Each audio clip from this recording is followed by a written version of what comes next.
Hello and welcome inside Regency Furniture Stadium. Andrew Banster here, taking you live into Waldorf, Maryland for Game 2 of a 4-game set between your Southern Maryland Blue Crabs and the visiting Sugar Land Skeeters. Let's get you right into the starting lineups. First, let's talk about the pitching matchup in today's contest. For your Blue Crabs, it is the hometown hero, the La Plata, Maryland native. He went to high school less than 10 miles from Regency Furniture Stadium. You know who I'm talking about. It's the right-hander, Daryl Thompson. He leads the league in strikeouts, innings pitched, and wins. He has 12 wins on the season. He's won each of his last 10 starts. He has a total of 120 strikeouts on the season. That's on track to break the Atlantic League record of 164. He's on pace for 168. And in terms of ERA, he is at 3.26. Also leads the league in innings pitched at 135.1. We'll get into that and a lot more in a little bit. But right now, let's talk about the matchups for the Sugar Land Skeeters. It is the left-hander. It's Matt Perk. He's 3-6 on the season with a 5.48 ERA. He was originally drafted 11 picks prior to Mike Trout. Let's get right into the starting lineups for the Sugar Land Skeeters, who won the first game of this series last night. They're 19-11 in the second half. On the season as a whole, they're 54-46. And they lead off with their center fielder, the ever-speedy present threat of Rico Noel. Batting second, just like last night, it's the man who had the 2-run home run that was the deciding factor in yesterday's contest, and it happened in the second at-bat of the game. It's Cody Stanley. Batting third is the shortstop, Jason Martinson. And batting fourth is the man with a whole lot of power in his bat. He's tied for second in the Atlantic League in home runs with 19. It's the designated hitter, Dennis Phipps. Batting fifth is the first baseman, number 23, DJ Peterson. And batting sixth is the right fielder, number 17, Zach Borenstein. Batting seventh, the left fielder, number 28, Winton Bernard. And batting eighth, the third baseman, number 3, Albert Cordero. To round out the Skeeters lineup, it is the second baseman, number 27, Juan Silverio. He has the fourth most triples in the Atlantic League. The second most triples in the Atlantic League, tied for that mark with 4. He also has scored the fifth most runs in the Atlantic League this season with 57. Let's get into your umpiring crew. Behind home plate, it's Nate Caldwell. At first base, it's Derek Mosha. And at third base, P.J. McConville. Enough waiting. Let's get into what you've all been waiting for and what you're all here to hear. It is the Blue Crabs starting lineup presented by Birch Oil. Leading off your shortstop, it's number 6, Kent Blackstone. He's followed by the second baseman and his middle infield partner. It is Edwin Garcia, number 9. Batting third, a late scratch of Joe Benson, who was originally slotted to bat third and play left field. About 20 minutes before first pitch, we got notice that Benson will not play tonight. And in his place will be the left fielder, Josh McAdams. McAdams hasn't started a whole lot of games in the outfield this season, but the bat is definitely there. Batting fourth, last night he was the DH. Tonight, he is the first baseman, is Dean Green. Dean Green's DH spot taken by John Griffin, who bats eighth. We'll get to that in just a moment. Batting fifth is the center fielder, number 27, Corey Vaughn, followed by the catcher, Charlie Valerio. 7, 8, 9 for the Blue Crabs reads as follows. It's the third baseman, Tony Thomas, the designated hitter, John Griffin, and the right fielder, Travis Witherspoon. Now, before we get into a little bit more about Daryl Thompson, actually, let's just jump right into it. Let's talk about Daryl Thompson and the incredible things that he has been able to do this season. Daryl Thompson in his 8th season in a Southern Maryland Blue Crabs uniform. Let's look at some numbers on him as we'll toss him up on the screen in just a moment. As Thompson has just been fantastic this season. The right-hander leads the league in wins with 12. He is the league leader in strikeouts with 120. He is on pace to break the Atlantic League strikeout record. That was set by a member of the now-defunct Bridgeport Bluefish back in 2016. A current Lancaster Barnstormer, Jonathan Albaladejo, set that mark with 164. Thompson on pace for 168. He needs just about 6 a game to continue to pace for 168, so he does have a little bit of wiggle room. Thompson also leads the league in innings pitched with 135 and a third. The former 8th-round draft pick by the Montreal Expos in 2003 out of La Plata High School. Incredibly and honestly, he holds 2/3 of a triple crown in the Atlantic League right now, but To be completely honest with you, I think one of the most impressive stats on him is the fact that he's won each of his last 10 starts. That's absolutely incredible. He's 7th in the league in ERA with a 3.26. And to be completely honest, it has been a storybook season for Daryl Thompson. He's moved up 6 different times in Atlantic League history, currently sitting in 3rd place in strikeouts on his career with 702, 5th place in wins with 57, and 4th in innings pitched with 928. As I said, he currently holds 2/3 of a triple crown in the Atlantic League, 12 wins, 120 strikeouts. Additionally, his 12 wins are the most of any of his 8 seasons in the Atlantic League. Additionally, this season he picked up his 100th professional win, tossed his 2,000th career inning, and struck out his 1,500th batter. As if it couldn't get any better, as I mentioned, he's also in line to break the single-season Atlantic League record for strikeouts. In Thompson's last outing, he picked up his 10th win in his last 10 starts, and 2 of his last 6 starts have seen him take a perfect game into the 6th inning or later. One of those 2 starts was in a 7-inning doubleheader, and he was 2 outs away from throwing a perfect game before a ground ball came and hit him off of the shin and bounced into foul territory and would be the only hit and the only batter that would reach base in that entire contest. All of that being said, Daryl has extra on his plate this season, as this is his first season as a player/pitching coach. Now, let's take a look at the Atlantic League standings here on the screen. The Blue Crabs, after the loss last night, find themselves sitting at 16 and 14. Southern Maryland, 4 games back of the league-leading the league-leading York Revolution, as they sit at 20 and 10 here in the second half. As for your Blue Crabs, obviously sitting at 16 and 14, so every game just as important as the one before, as your Blue Crabs honestly couldn't have lucked out more by having Daryl Thompson pitch tonight, and it's a really favorable matchup for Thompson as he throws against a former first-round draft pick that would go out and decide not to take that first-round draft pick, would later be drafted out of Texas Christian University as a 3rd-round pick, 76 selections before Mookie Betts in the 2011 MLB draft. He was drafted by the Washington Nationals. Now, interestingly, yes, he was drafted before that AL MVP, but additionally, he was also drafted before Mike Trout, of course, an MVP in his own right. In his first time being drafted, Matt Perk was drafted 11 picks before Mike Trout, who many argue is the greatest baseball player, not only of our generation, but all time. Let's look at the Liberty Division standings first. On top of the High Point Rockers, 18 and 13. The Long Island Ducks in second place. They already have a playoff berth clinched, and they're 3 games out at 14 and 15. The Somerset Patriots, 11 and 19 in the second half, 6.5 out. And the New Britain Bees, 7 out, 3 and 7 in their last 10. They're 10 and 19.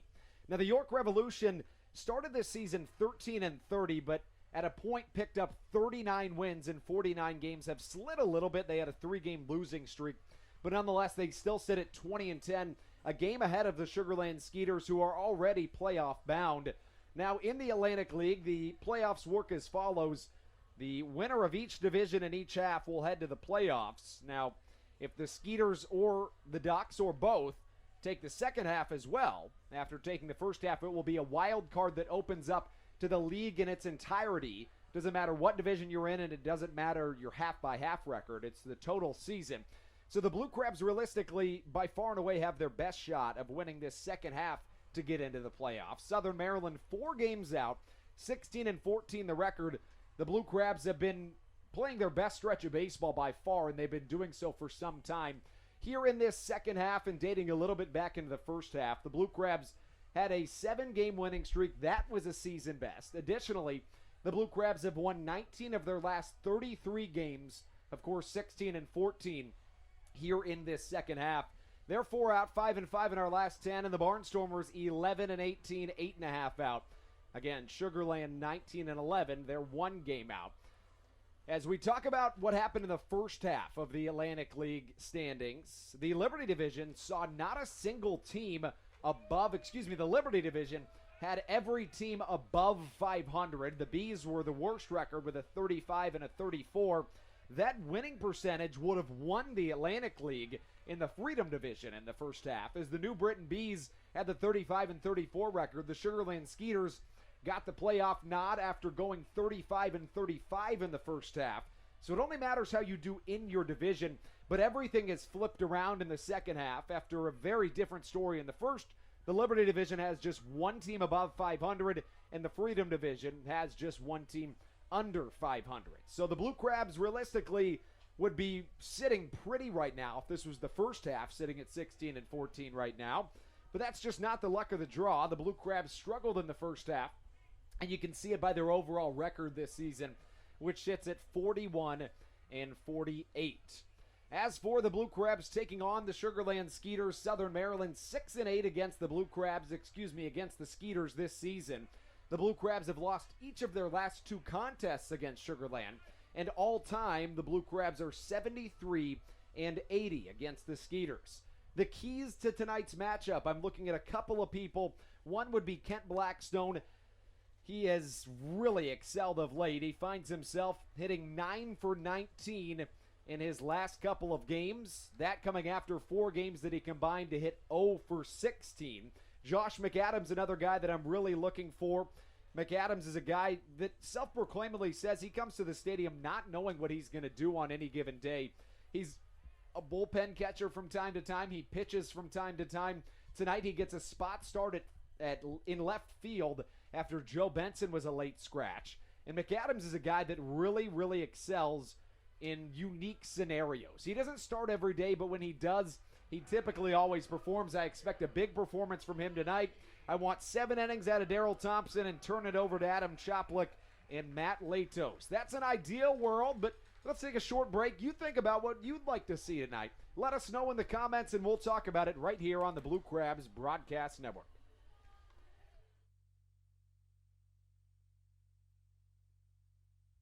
Hey Blue Crabs fans, this is Andrew Banstra, the voice of the Southern Maryland Blue Crabs, and I want you to come see America's pastime change before your eyes. Did you know that the Atlantic League is partnered with the MLB starting this season to incorporate an electronic strike zone to call balls and strikes at Blue Crabs games? That means a radar tracking technology and an MLB-defined strike zone will determine strikes and balls at Southern Maryland Blue Crabs games this season. Also, batters can steal first base on any pitch that is not caught by the catcher. Baseball is changing before our eyes, and the only place to see it happen is here in the Atlantic League and at a Blue Crabs game. So come check it out at Regency Furniture Stadium. Hey Blue Crabs fans, this is Tommy Thorpe, left-handed pitcher for the Blue Crabs. Did you know that every Thursday night game at Regency Furniture Stadium will feature the brand new food special, Clyburn's Chow Hall? Just for $30, you can enjoy all-you-can-eat food in the Legends Club. Clyburn's Chow Hall will alternate between beer and wings presented by Foster Grill off Waldorf and tacos and margaritas presented by Mexico Restaurant.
This is Mike Falsetti, and you're listening to the Blue Crabs Broadcast Network.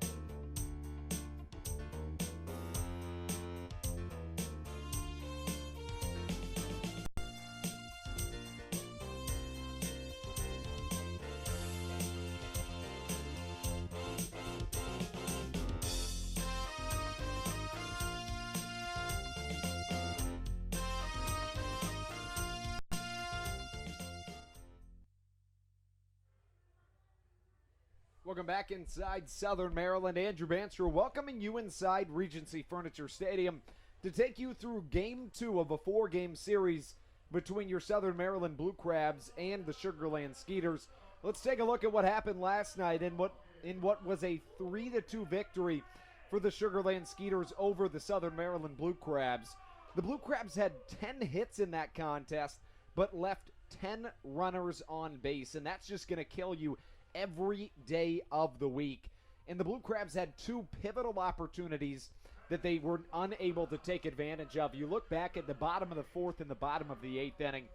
In the bottom of the 4th, the Blue Crabs had the bases loaded with 1 out, and they were down 3-0, and Southern Maryland struck out in back-to-back at-bats. In the bottom of the 8th, the Blue Crabs had Corey Vaughn lead off the inning with a walk. It was his 3rd walk of the game and his 11th walk in 14 games against the Skeeters this season. Vaughn was on first base. Valerio tried to move him to second base with a sacrifice bunt. The pitcher made an error and threw it over the second baseman's head. So all of a sudden, runners are at first and third with no outs, and the Blue Crabs have the tying run standing on third base, and Southern Maryland struck out in back-to-back at-bats, and that's just something that is just going to sting if you're the Blue Crabs. They struck out 15 times in last night's contest. The Skeeters weren't all that much better. They struck out 10 times, but they had the home run ball going. It was in the top of the first inning that Cody Stanley, the catcher for the Sugar Land Skeeters, hit a home run off the left field foul pole to make it 2-0. The Skeeters would plate one more run in the the top of the 4th inning off a Zach Borenstein home run. Borenstein hits .412 against the Blue Crabs this season, and we are ready for Blue Crabs baseball here on the Blue Crabs Broadcast Network. As Rico Noel steps into his right-handed batter's box, the ever-speedy present threat of Noel has played in just 27 of 101 games this season and already ranks 2nd in the Atlantic League in stolen bases. Incredible, incredible stuff. As Daryl Thompson takes the mound, Thompson has been nothing short of unbelievably good in his last 10 starts. He's won each of his last 10 starts. He is 12-6 on the season. A ground ball to the left side. Blackstone knows he has to hurry. Fire across the infield. Dean Green catches for out number 1. Let's take a look at some of those numbers that Daryl Thompson has put up this season. As we take a look on the screen, Thompson is the league leader in wins with 12. He is the league leader in strikeouts with 120. He leads the league in innings pitched, is 7th in ERA, and is on track to break the Atlantic League strikeout record. Here comes the man that hit the 2-run home run that was the difference maker in last night's contest. He did so in the top of the 1st inning. It is Cody Stanley. The catcher today for the Sugar Land Skeeters is the first pitch from Thompson. Catches the outside corner.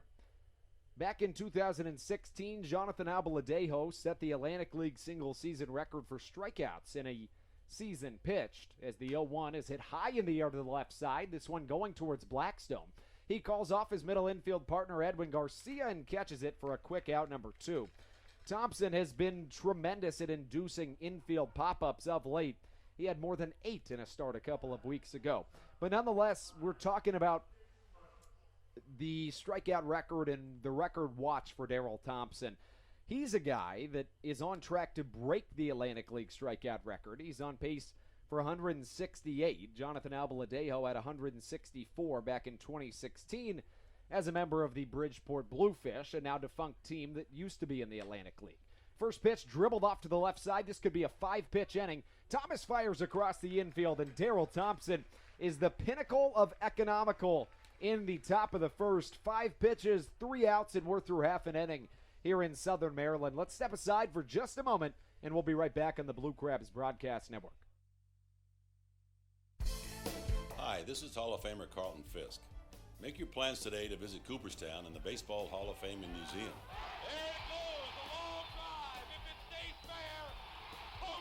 Reconnect with your memories of the game and make new memories with your family. Check out baseballhall.org today for more information. Carlton Fisk had a lot of little boy in him right there, Joe. The National Baseball Hall of Fame and Museum, preserving history, honoring excellence, and connecting generations. This is Corey Vaughn. Are you looking for fun on the weekend without breaking the bank? My Eye Doctor Backfin Buddies is for you. For just $15, your child will get in for free to every Friday Blue Crabs home game all season long. Plus, kids receive a Backfin Buddies t-shirt, go on the field for the national anthem, and parents will get a reduced ticket rate. What more could you ask for? Come watch me hit a home run every Friday for just $15.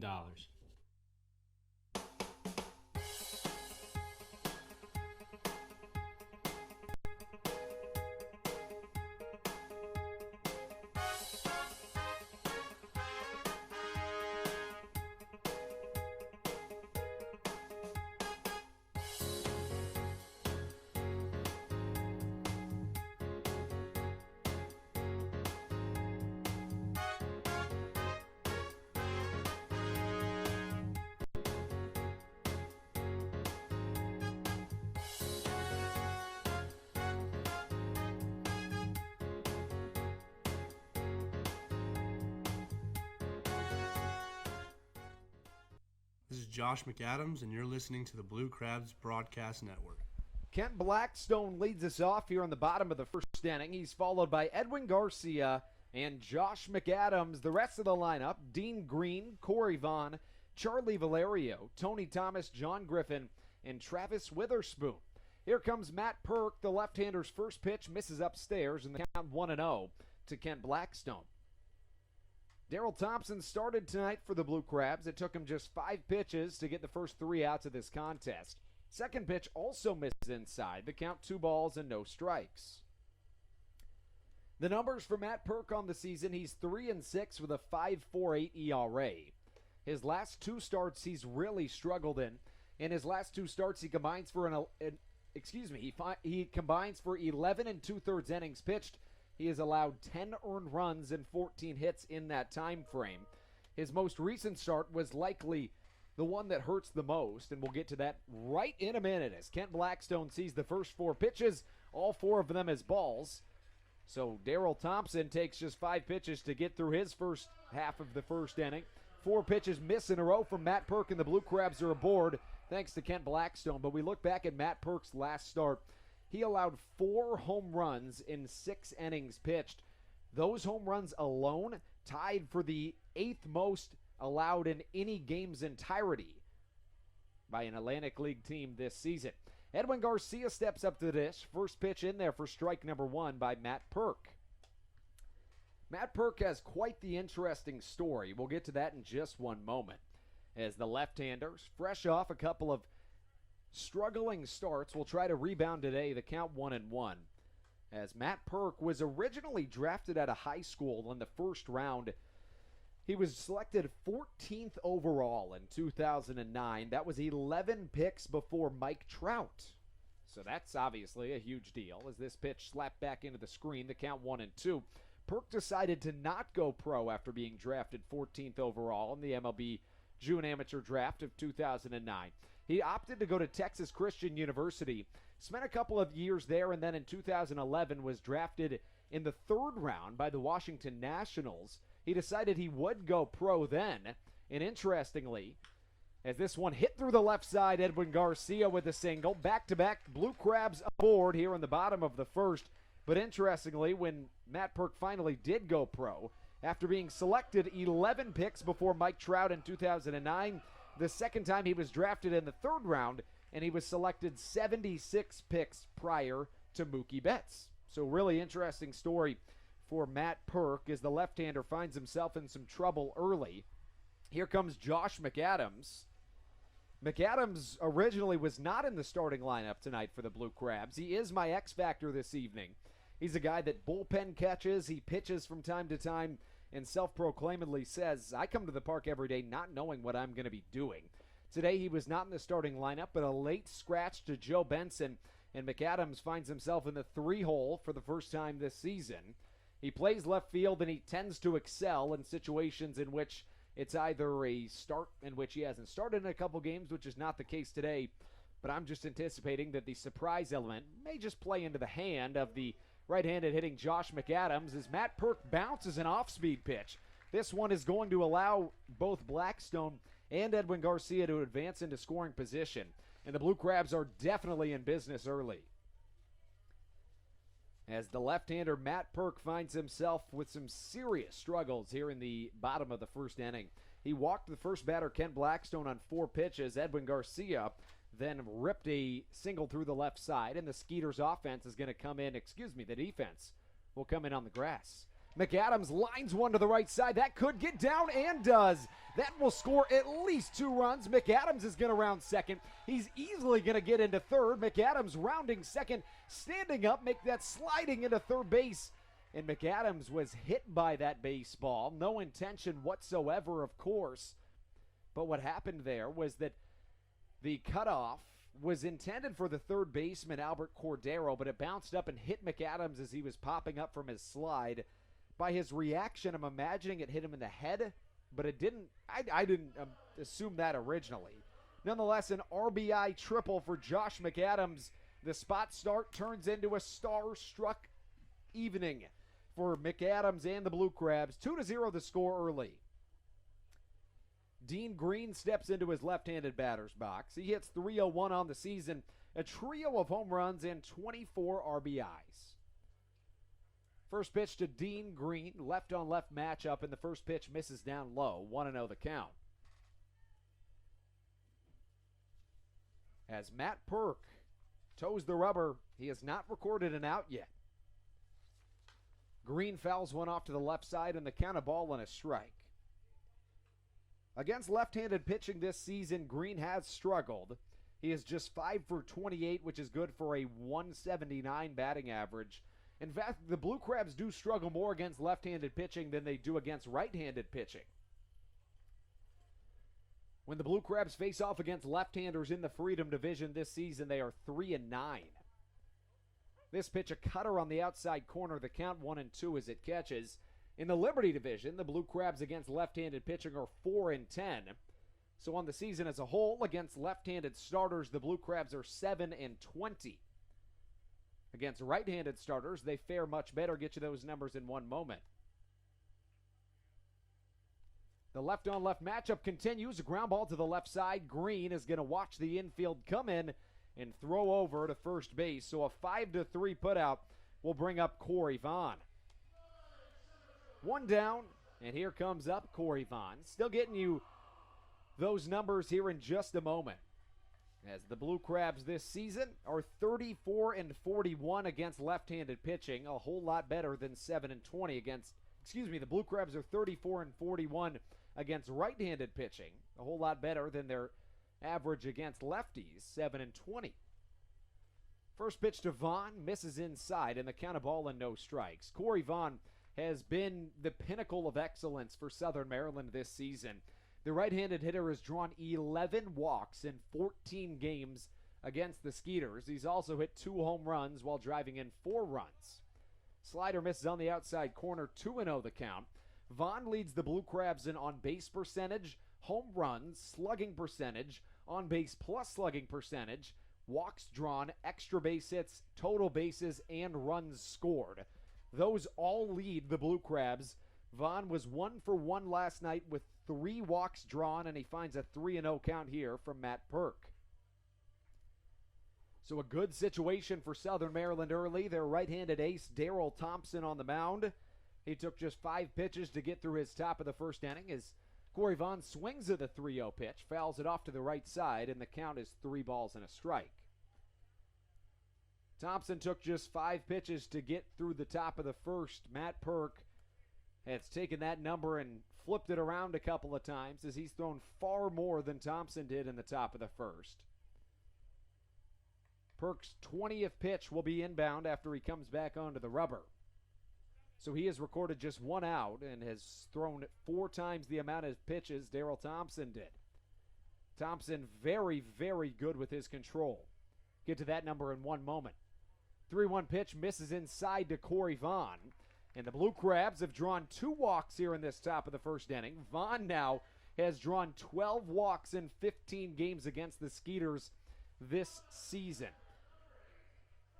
Daryl Thompson's numbers on the season, you might not believe me, but these are true because it's just that eye-popping. Thompson has walked 11 batters this year, and he has struck out 120. Incredible, incredible numbers as Charlie Valerio steps up to the dish. Valerio leads the team in batting average among qualifiers at .287. He has 7 home runs and 31 RBIs as he grounds one foul to the left side. No balls and a strike the count to Charlie Valerio. Through Charlie's first 17 games of the season, he was hitting just .197, but he has exploded ever since. Over his last 58 games, he is hitting .317 while hitting half a dozen home runs and 28 RBIs. A little flare shot out to the right side. This could be trouble, has potential at dropping, but a really nice catch by Zach Borenstein in right field as he cradles it near the ground for out number 2. A terrific play put Southern Maryland in danger of plating just 2 runs here in this bottom of the first inning, and we have our first Murphy sighting of the evening. Of course, Murphy, our favored ballpark pigeon here at Regency Furniture Stadium. He is a black and white spotted pigeon that flies around the stadium and really never leaves. Tony Thomas steps up to the dish. Last night, Tony was 1 for 4 with 2 strikeouts while leaving 5 runners on base. First pitch in there, it's a slider that crosses for strike number 1 looking. So the 7th batter comes up to the plate for the Blue Crabs in the bottom of the first inning. Perk has thrown 23 pitches. Slider rolled over by Thomas. Hits it off to the left side. Albert Cordero with a low throw, but a nice scoop by DJ Peterson. And a good job rebounding as Matt Perk walks 2, allows 2 hits, leaves 2 stranded, and allows 2 runs here in this bottom of the first inning. We're through an inning of baseball played, and the Blue Crabs are on top, 2-0. We'll be right back from Regency Furniture Stadium.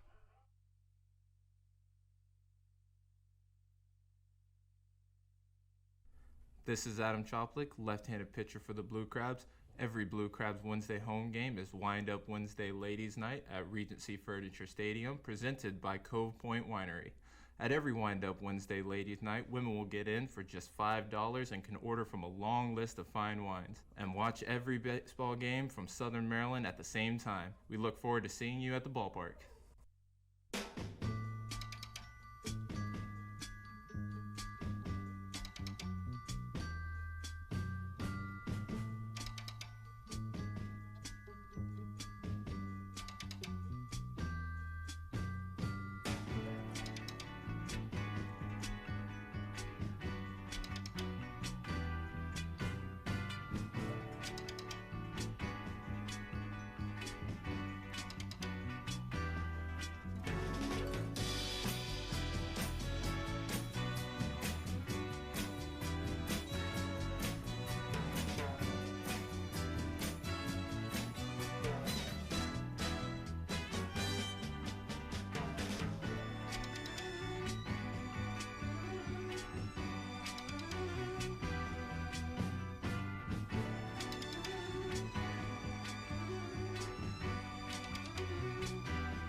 This is Tony Thomas, and you're listening to the Blue Crabs Broadcast Network.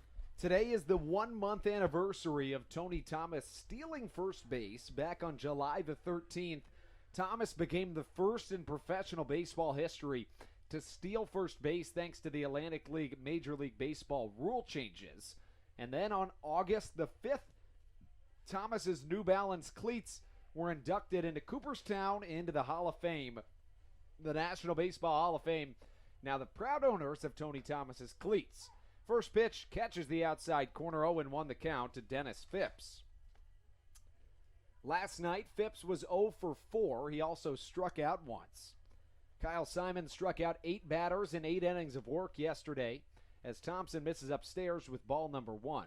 Simon did get the loss yesterday, although he had a tremendous outing. He went 8 innings, 5 hits, 3 runs, all of them earned, 2 walks, 8 strikeouts. 1-1 pitch, high and outside, and the count 2 balls and a strike. Dallas Beeler got the win yesterday. He advanced to 7-4. He went 5 innings, allowing 8 hits, 2 runs, both of them earned, 2 walks, and 7 strikeouts. Thompson gets a little floater off to the right side. In is Travis Witherspoon. He uses his incredible speed to rob Dennis Phipps of a little bloop base hit in Southern Maryland, yet again with a nice defensive play to get out number 1. Dennis Phipps goes down and gives way to DJ Peterson. Peterson did not play last night, but has been very good in a short time in Sugar Land. He's played 11 games this season. He's hitting .311 with 4 home runs in 11 games and 8 RBIs in that time frame.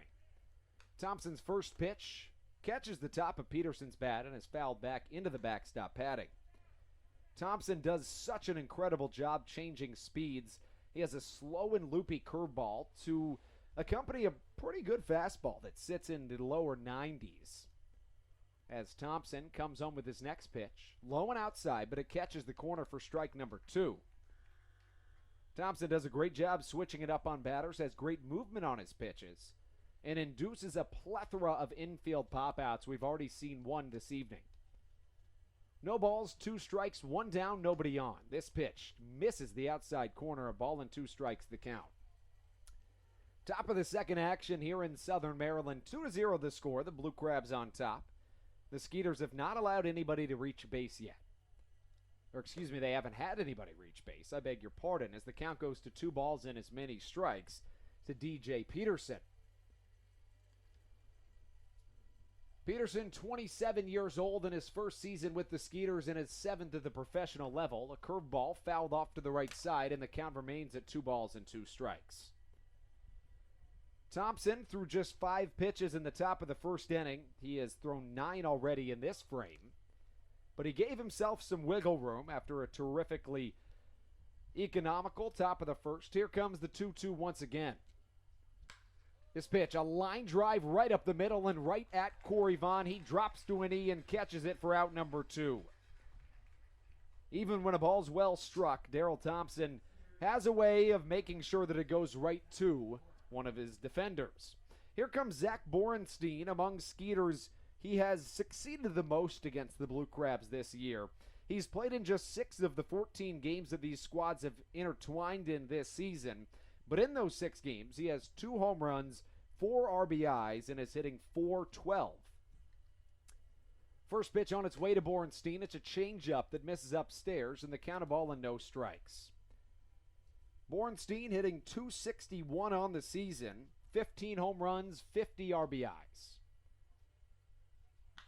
This one lined down the right field line, and the count of ball and a strike.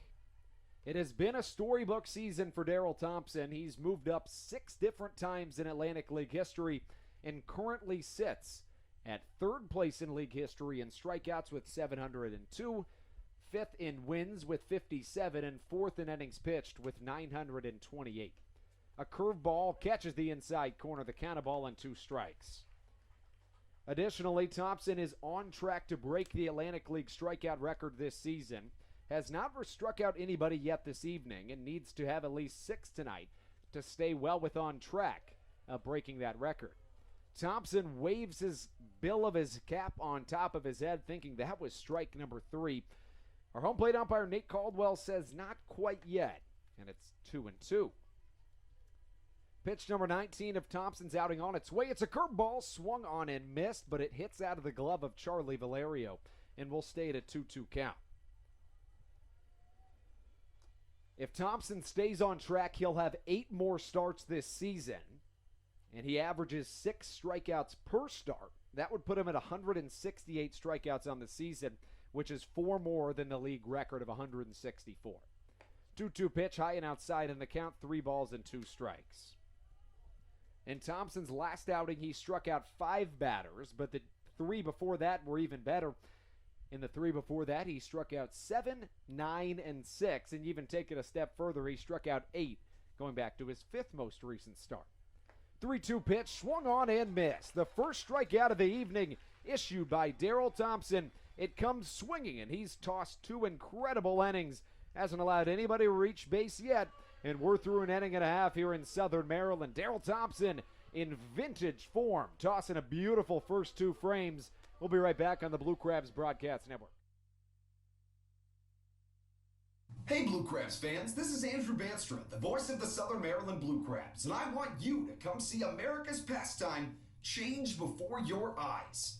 Did you know that the Atlantic League is partnered with the MLB starting this season to incorporate an electronic strike zone to call balls and strikes at Blue Crabs games? That means a radar tracking technology and an MLB-defined strike zone will determine strikes and balls at Southern Maryland Blue Crabs games this season. Also, batters can steal first base on any pitch that is not caught by the catcher. Baseball is changing before our eyes, and the only place to see it happen is here in the Atlantic League and at a Blue Crabs game. So come check it out at Regency Furniture Stadium. Hey Blue Crabs fans, this is Tommy Thorpe, left-handed pitcher for the Blue Crabs. Did you know that every Thursday night game at Regency Furniture Stadium will feature the brand new food special, Clyburn's Chow Hall? Just for $30, you can enjoy all-you-can-eat food in the Legends Club. Clyburn's Chow Hall will alternate between beer and wings presented by Foster Grill off Waldorf and tacos and margaritas presented by Mexico Restaurant.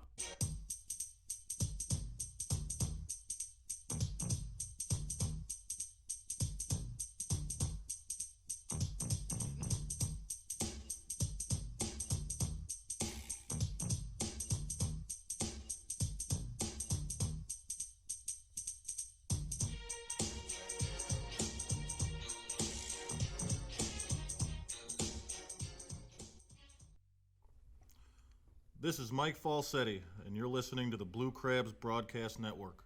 John Griffin steps up to the batter's box to take the box for the Blue Crabs as Matt Perk comes back onto the mound. The left-hander allowed 2 earned runs. One of them came in on an RBI triple from Joe Benson.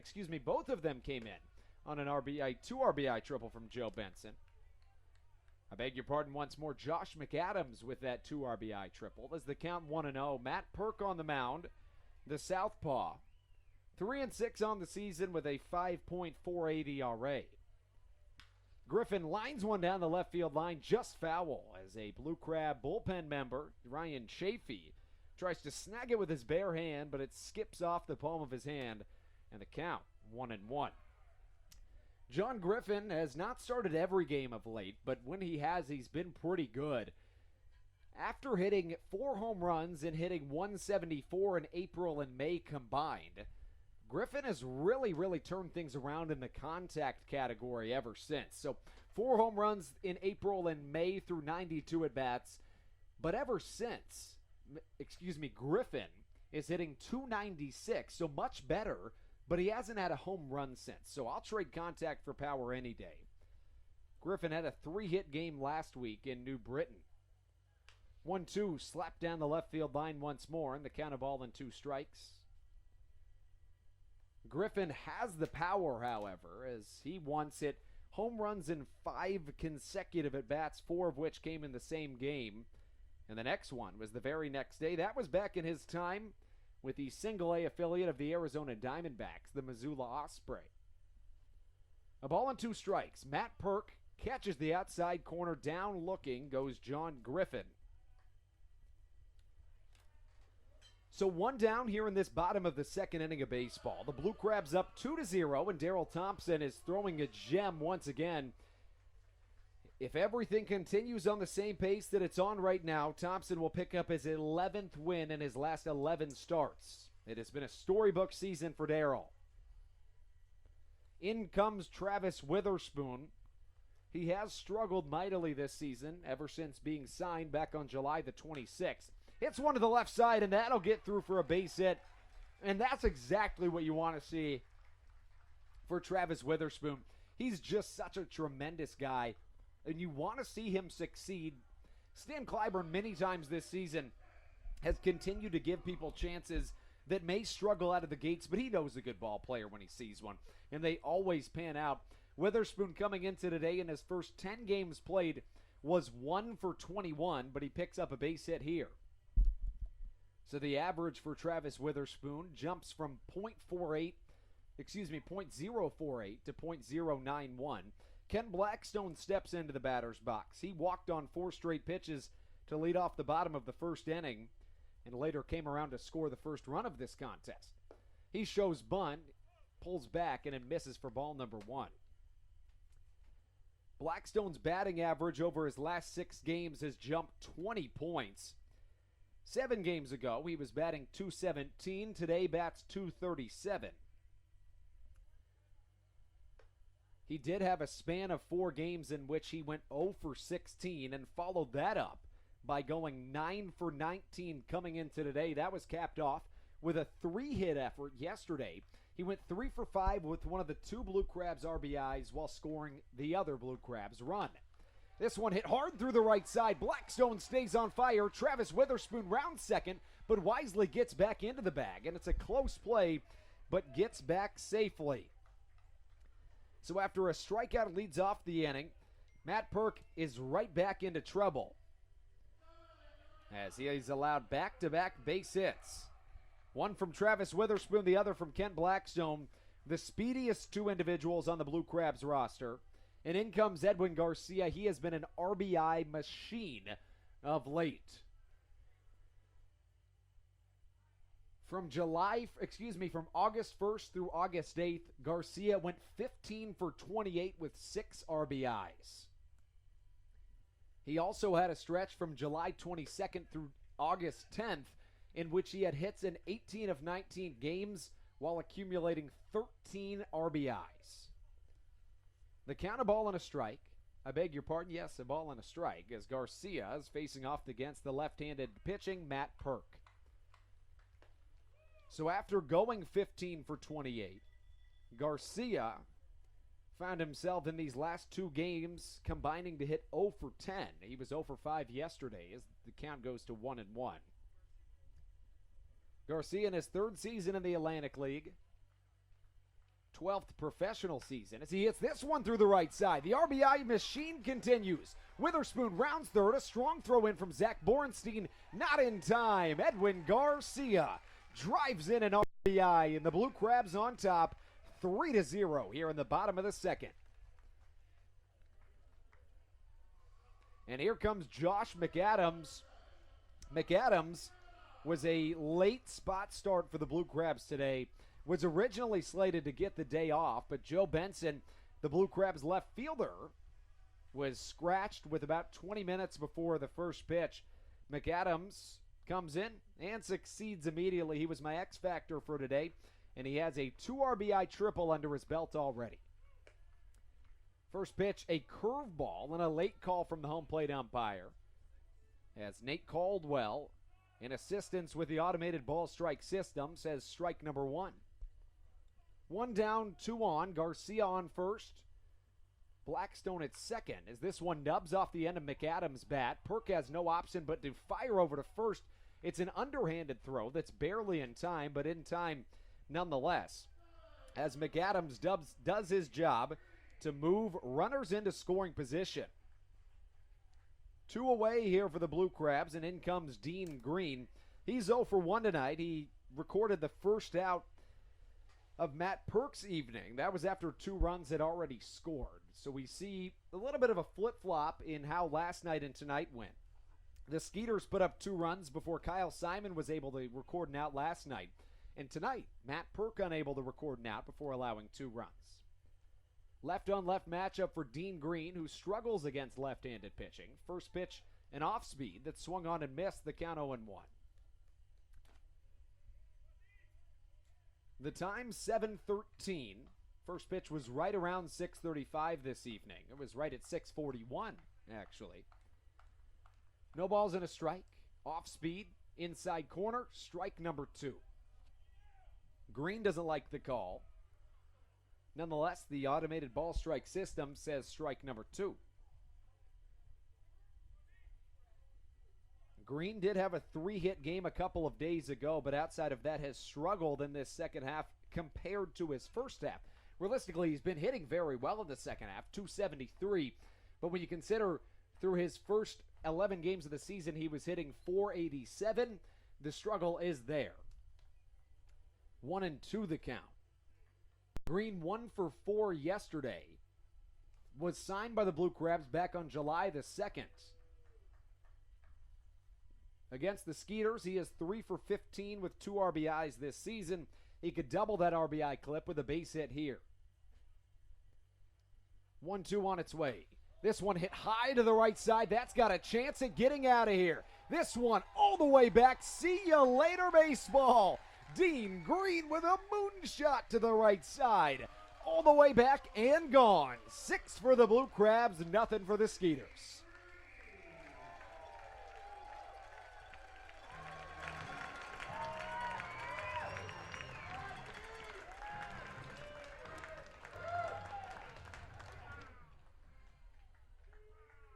So Dean Green sends a moonshot to the right side. It's just the second home run to right field at Regency Furniture Stadium this season, and that was way out of here.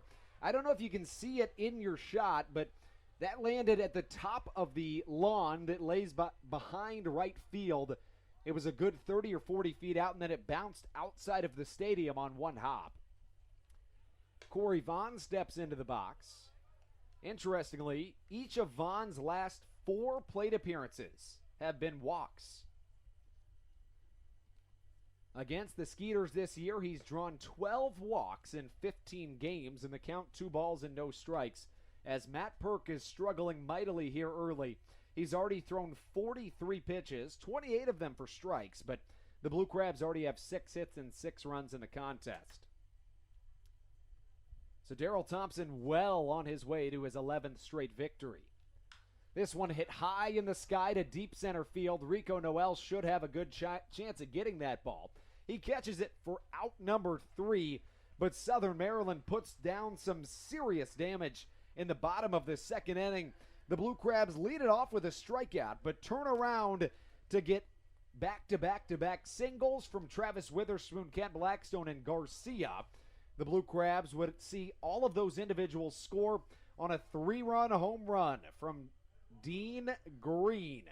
We're through 2 in Southern Maryland. We'll take a short break and be right back on the Blue Crabs Broadcast Network.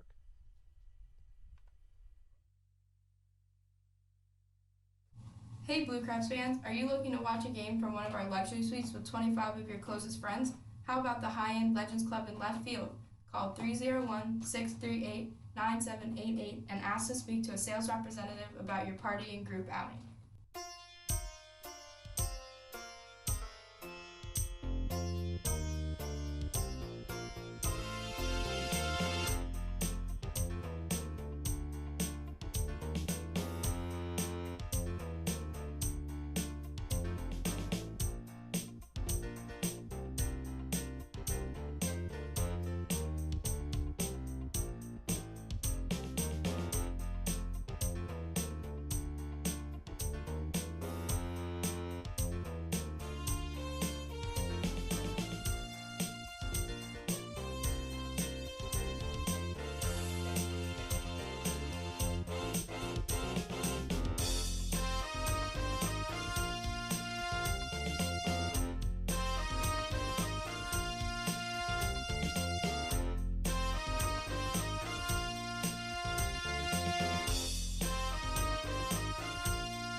Johnston, and you're listening to the Blue Crabs Broadcast Network. Daryl Thompson has had a vintage performance to this point. The right-hander has not allowed a single person to reach base, and he's thrown just 22 pitches in his first 2 innings of work. First pitch to Winton Bernard misses a little bit low, a little bit outside, and the count 1-0. Now that's typically a pitch that Thompson gets for a strike. He's a guy that Mike Falsetti described as playing a video game-esque. Get to that in a moment. This pitch catches the outside corner, 1-1. Mike Falsetti said that being the catcher for Daryl Thompson is like playing a video game in that you just click a button and say that's where I want the pitch, and that's where it comes in at. Thompson has pinnacle precision out there on the mound, emphasized by his 121 strikeouts to 11 walks this season. So he's a guy that can put it right there on the outside corner, but the automated ball strike system is really, really narrow on the edges of the strike zone, as this one takes an odd bounce and gets over the head of Tony Thomas for a base hit. And that's the first hit or individual that's reached base off of Daryl Thompson to this point in the evening. And typically that wouldn't be that big of a deal. But when you talk about Daryl Thompson and a guy that has taken 2 perfect games into the 6th inning in his last 6 starts, it comes into your mind early and often. In fact, I thought about it after the very first inning of play. I mean, this is a guy that's been that good lately. So nobody out. Thompson with a runner over at first base. Winton Bernard with good speed. The Skeeters have stolen more bags than anybody in the Atlantic League this season. And guess what? A high fly ball to the infield. Thompson gets a handful of those every single game. Albert Cordero flies out to the shortstop, Kent Blackstone, for out number 1. Juan Silverio, the next man up to the plate. He's a .275 hitter on the season with double-digit home runs and 44 RBIs. He is the second most triples in the Atlantic League, tied for the second spot with 4 of them on the season. The Skeeters with just 1 hit to the Blue Crabs 6. Southern Maryland out-hit the Skeeters 10-6 last night, but the Blue Crabs left 10 on base and lost 3-2. Juan Silverio stands into his right-handed batter's box. First pitch overpowers Silverio as he swings through it for strike number 1. Silverio playing second base tonight. Typically plays third base. He did so last night. As Juan steps into his right-handed batter's box. He hit .310 with a .503 slugging percentage last season in 55 games for the Skeeters. 0-1. This one hit well to the left side. That's got a chance of getting out of here. Corey Vaughn will just look up and watch it sail over the left field fence as the Skeeters shave the lead into a third as they'll get 2 back on 1 swing of the bat. Juan Silverio with his 11th home run of the season and his 46th RBI. But the Blue Crabs still well in control of this contest, thanks to a 2-run bottom of the first and a 4-run bottom of the second. So Thompson allows a pair of earned runs. The ERA right before that shot was at 3.2. It bounces just a little bit up to 3.33 after the 2-run shot. That mark still top 10 in the Atlantic League. First pitch to Rico Noel, hit high to the right side. He gets under it and is jammed a little bit. Garcia near the foul line, puts his glove up and catches it for out number 2. Thompson has only thrown 30 pitches in this contest. He threw 17 in the second inning, 5 in the first inning, and has thrown a total of 12 here in this third inning.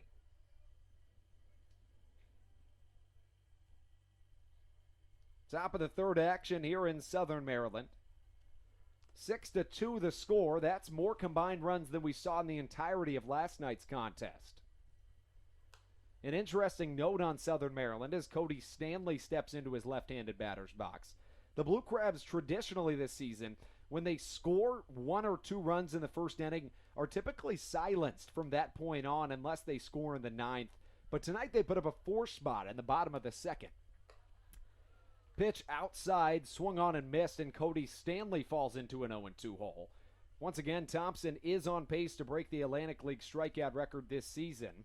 Has just 1 to this point on the evening, struck out just 5 in his last start. He needs 6 strikeouts to stay on track for that pace. This pitch just inside, and the count of ball and 2 strikes. Now, if Thompson strikes out 3, maybe 4 batters, he could easily still beat the feat. But it would be a little bit tougher. We'll get you some official numbers after this inning. This one jammed up. Stanley hit hard to the left side and foul. Thompson has thrown 32 pitches, 2 2/3 innings, allowing 2 hits, as many runs, both of them earned, no walks, and a strikeout. Both of those hits coming here in this top of the 3rd inning. It was a 2-run home run by Juan Silverio. The Skeeters have scored a total of 5 runs in this series. All of them come from the home run.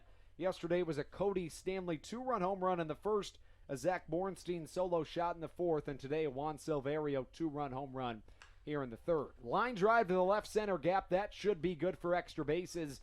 Corey Vaughn chases it down in the left center gap. Stanley rounding second base, but will hang up there as a trailing Dean Green and Daryl Thompson come into second base, and that's Thompson being on his game right there. A lot of pitchers may see themselves allow a home run ball and then allow a double and just kind of hang their heads, but Thompson has a heads-up play to go try to pick off that runner, Cody Stanley, at second base, as he was trailing Stanley, and he's the pitcher. Stanley's been good in this series. He is now 3 for 6 in the series with a pair of extra base hits. Jason Martinson steps up to the dish. He was 0 for 3 yesterday with a walk drawn. He's 0 for 1 today as he grounded out to the third baseman, Tony Thomas, back in the bottom of the 1st. Make that the top. First pitch in there, strike number 1 called to Martinson. Martinson has drawn 55 walks this season. That's good for tied for the 4th most in the Atlantic League. In the next half inning, we'll take a look at the schedule around the Atlantic League this evening as the count goes to 0-1. 0-1 pitch, a beautiful bender off the right hand of Daryl Thompson, and the count no balls and 2 strikes. The score 6-2, the Blue Crabs in charge in this contest, in large part thanks to a 3-run home run from Dean Green, his 4th shot of the season, and he now has 27 RBIs on the year. Let's keep in mind he was only signed on July 2nd. It's a lot of RBIs in a short amount of time. 0-2 on its way from Thompson. Fastball fouled off to the left side, and the count remains at no balls and 2 strikes. Thompson nearing the 40 mark in terms of pitch count, but he does have incredible endurance on that right arm. He works in well past 100 sometimes. The season high for pitches thrown in a game for Thompson is 119. That came a couple of months ago. He has thrown a pair of 9-inning complete games this season.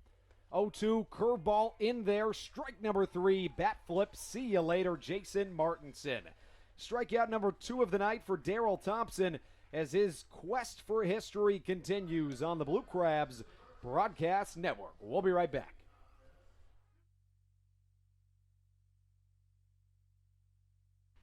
This is Craig Stem, right-handed pitcher for the Blue Crabs.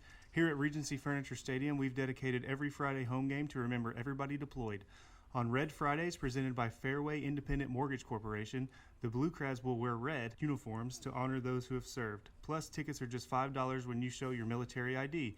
Come help us celebrate those who have served our country at Regency Furniture Stadium every Friday night.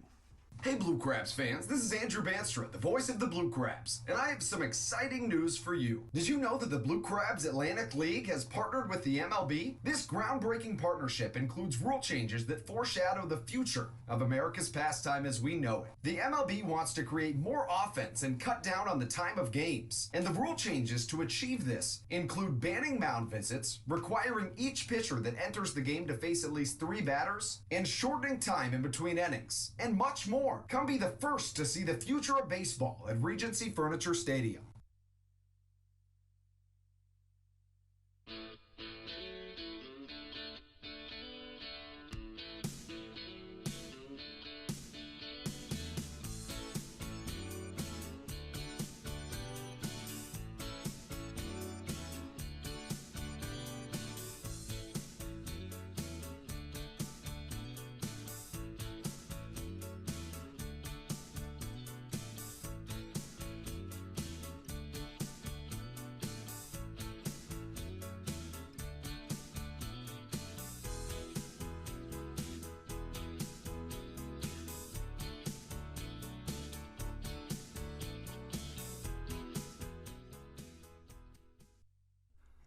This is Ryan Chafee, and you're listening to the Blue Crabs Broadcast Network. So I promised you that I'd do some math in that half-inning break, and I did. We're talking about Daryl Thompson and his record watch as he's trying to break the Atlantic League strikeout record. Well, I shouldn't say he's trying to, because he says every time we talk about it that he's not a strikeout pitcher. He's not a guy that goes out there looking for strikeouts. In fact, he once told me he's a contact pitcher.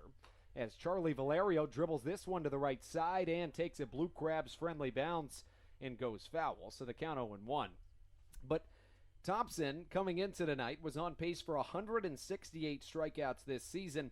That would break an Atlantic League record set by Jonathan Albaladejo in 2016 that is at 164. So Thompson coming into tonight on pace for 168. Through 3 innings, he has 2 strikeouts, and I did the math. We'll get to it after this pitch. Valerio waves the bat above his head. He slaps this one to the right side and foul. The count 0-2. If Thompson strikes out 4 batters tonight, he would be just over Jonathan Albaladejo's mark of 164. Thompson, with 4 strikeouts this evening, would be on pace for 165.3 strikeouts this season.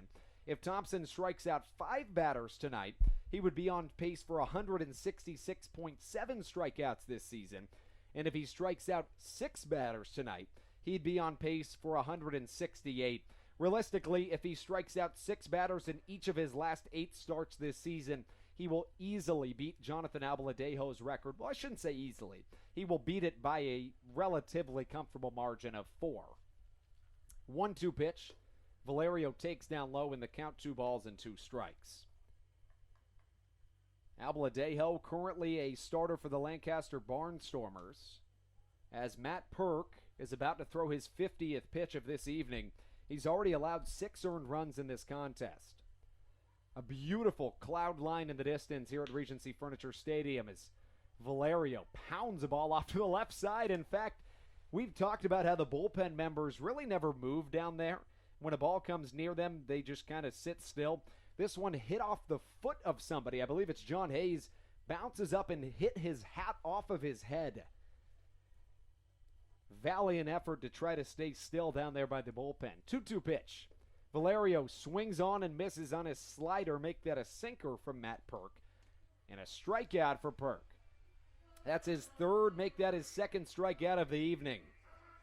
1 down brings up Tony Thomas. We talked to the bullpen members about why they don't move when a ball comes down there. They say it's a sign of unity. It's because they're not about to move, so one of their bullpen counterparts can get hit by a ball, so they're just going to sit there and make sure they stand in unison. This one hit a mile to the left side. Not a chance that ball comes back in play, but it hangs up a little bit more than I thought, and I got a little bit too into that one, and it's good for out number 2. It was going up in the air, and I thought to myself, I don't know that one's out, but I thought, nope, it's gone. As I saw the reaction by the left fielder, Winton Bernard, I thought he was just turning back and watching it go, so I went right into the home run call, and here we are in the bottom of the 3rd with still a 6-0 game. Bottom of the 3rd action, 6-2 game as the Blue Crabs lead the Sugar Land Skeeters. Southern Maryland put up 2 in the bottom of the 1st, 4 in the bottom of the 2nd. As John Griffin grounds one foul to the left side. Griffin led off the bottom of the 2nd inning. He struck out looking, but the Blue Crabs then struck together back-to-back singles. The 3rd was an RBI single, and then Dean Green came home with a 3-run home run, his 4th of the season. No balls and a strike to John Griffin. Perk misses on the outside corner. The count, a ball and a strike. Let's give you the defensive alignment for the Sugar Land Skeeters from left to right in the outfield. It's Winton Bernard, Rico Noel, and Zach Borenstein. From left to right in the infield, at 3rd, it's Albert Cordero, Jason Martinson at short. As this pitch dribbled off to the right side and foul, 1-2 the count. Juan Silverio at 2nd, DJ Peterson at 1st. Behind the dish is Cody Stanley and Matt Perk, the former first-round draft pick, on the mound. In 2009, Matt Perk was selected 14th overall by the Texas Rangers. That was 11 picks prior to Mike Trout being drafted. Get you a couple more facts on that after this pitch as it misses inside. The count, 2 balls and 2 strikes. Matt Perk, although he was drafted in the very first round of the 2009 MLB June Amateur Draft, he opted to not go pro. He went to college and was a Horned Frog at Texas Christian University for a couple of years before he was again drafted, this time by the Washington Nationals in the third round of the 2011 draft. 76 picks prior to yet another AL MVP, this time Mookie Betts. The left-hander comes home with a pitch. It bounces in front of home plate, and the count 3-2 strikes. The American League, a really tough place to be playing in this season, as the AL wildcard sits extremely strong, while the NL wildcard not quite as. 3-2 count, a full scoreboard. 2 down, and a 3-2 count as it will continue. That is the fourth ball that John Griffin has hit to the foul ground to the left side already in today's contest. This is just the bottom of the third inning, and John Griffin's already up for the second time. He is the 8-hole hitter for the Blue Crabs this evening. Griffin had a big-time game against his former team the other day. He had 2 RBIs against the Bees. As this one hit up the middle, it's going to be a tough play for Jason Martinson. He fields off to his left and fires across the infield. A really nice play and a good half inning for Matt Perk, who after allowing 6 earned through his first 2, sets down the Blue Crabs in order in the bottom of the third. We're through a third of a ball game in Southern Maryland. We step aside for a moment. When we come back, it's the second third of a game of baseball here at Regency Furniture Stadium. I'm Stephen Thompson, box office assistant for the Blue Crabs. Who doesn't love dinosaurs? On August the 17th, come out to visit Regency Furniture Stadium as we celebrate Jurassic Park night at the ballpark. We will have a dinosaur appearance and fireworks after the game. We look forward to seeing you on August 17th for all the festivities at the ballpark.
After a perfect first 2 innings from Daryl Thompson, he allowed 3 hits in the top of the third inning, one of which was a 2-run home run from Juan Silverio, making it a 6-2 ball game after Matt Perk had a really nice make that bottom of the third inning. Beautiful play by Josh McAdams in left field.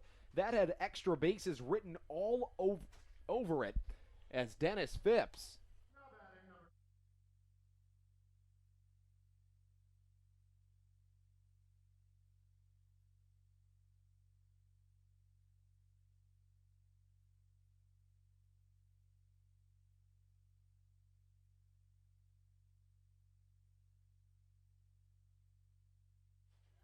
As I beg your pardon, a little bit of technical difficulties. I was saying that was Josh McAdams in left field. In fact, as this ball once again hit well to the left side, bouncing off of the Catholic Charity sign in left field, as the runner is going to be held up at first base. Now nobody standing at first. A throw over, and the throw is in time. Wow, what a play by Kent Blackstone, as we have seen back-to-back hits that likely should have been extra base hits by the Sugar Land Skeeters.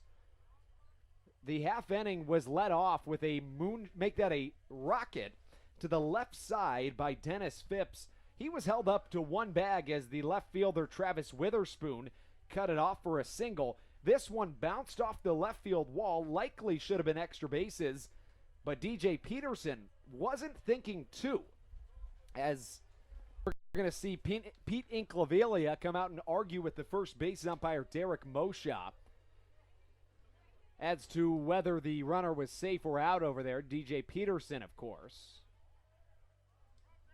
And what happened was Peterson wasn't really thinking two, and Peterson was thinking two.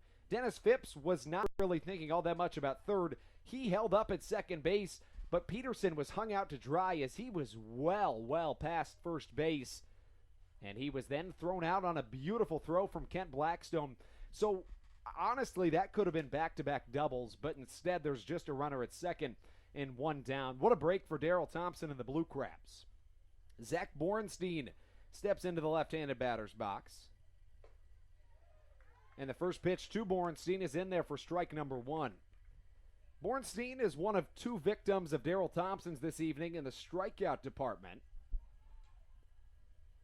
Coming into tonight, he is hitting .412 against the Blue Crabs in 6 games, 2 home runs, 4 RBIs. One of those home runs and one of those RBIs last night on a solo shot that turned out to be the deciding factor in last night's contest. Nate Caldwell says that the batter Borenstein did go around, and it's strike number 2. Last night, the Blue Crabs fell at the hand of the Skeeters by a score of 3-2. The Blue Crabs out-hit the Skeeters 10-6, but Southern Maryland left 10 runners on base, including back-to-back strikeouts with the bases juiced and 1 out in the bottom of the 4th, and back-to-back-to-back strikeouts with the tying run on 3rd and no outs in the bottom of the 8th. 0-2 on its way to Borenstein. Thompson with a curveball, swing and a miss. Strikeout number 3 for Daryl Thompson here in the top of the 4th inning. Keep in mind, we were talking about the strikeout watch for Thompson. He is on pace to break the Atlantic League strikeout record set by Jonathan Albaladejo back in 2016. Thompson right now is just barely still on pace if he didn't strike out anybody else in tonight's contest. If he strikes out 4 tonight, he'll be a little bit over 1 more than Albaladejo's record if Thompson goes on to start 8 more games as he's scheduled to this season and strikes out 6 in each of those games, which is exactly his average to this point on the season. The next man up comes in the form of Winton Bernard, and the first pitch to him is strike number 1 looking. 2 down here in this top of the 4th inning. Thompson let up back-to-back lasers to the left side. And the count, 0-1. 6-2 the score. As a curveball fools up Winton Bernard, and that's what Daryl Thompson will do to you. We talked about it. He has that low 90s fastball that has good velocity on it. Pinpoint precision is said to be video game-esque with his precision. And then he has about a 70, maybe 75 mile an hour curveball that leaves hitters just guessing as to what to expect. No balls, 2 strikes. Here comes Daryl Thompson. Another curveball, a softly hit pop-up to the left side. Travis Witherspoon gets under it, and he makes a trio of fine defensive plays in left field to keep the Skeeters off the board. The score, 6-2. The Blue Crabs still on top, in large part thanks to a 3-run shot from Dean Green back in the bottom of the 2nd. When we come back on the Blue Crabs Broadcast Network, it's 9-1-2, and the 9-1-2 of the Blue Crabs order this evening is 4 for 4 with a walk drawn. It's going to be fun. You don't want to go anywhere. We'll be right back on the Blue Crabs Broadcast Network.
Travis Witherspoon likely stopped a couple of Skeeters' runs from coming around to score, as in the top of the fourth inning, Witherspoon rotated from right to left field, and it was a brilliant defensive strategy for the manager for the Blue Crabs, Stan Clyburn, as both of the first two Skeeter hits in that top of the fourth inning were line shots that probably should have been doubles.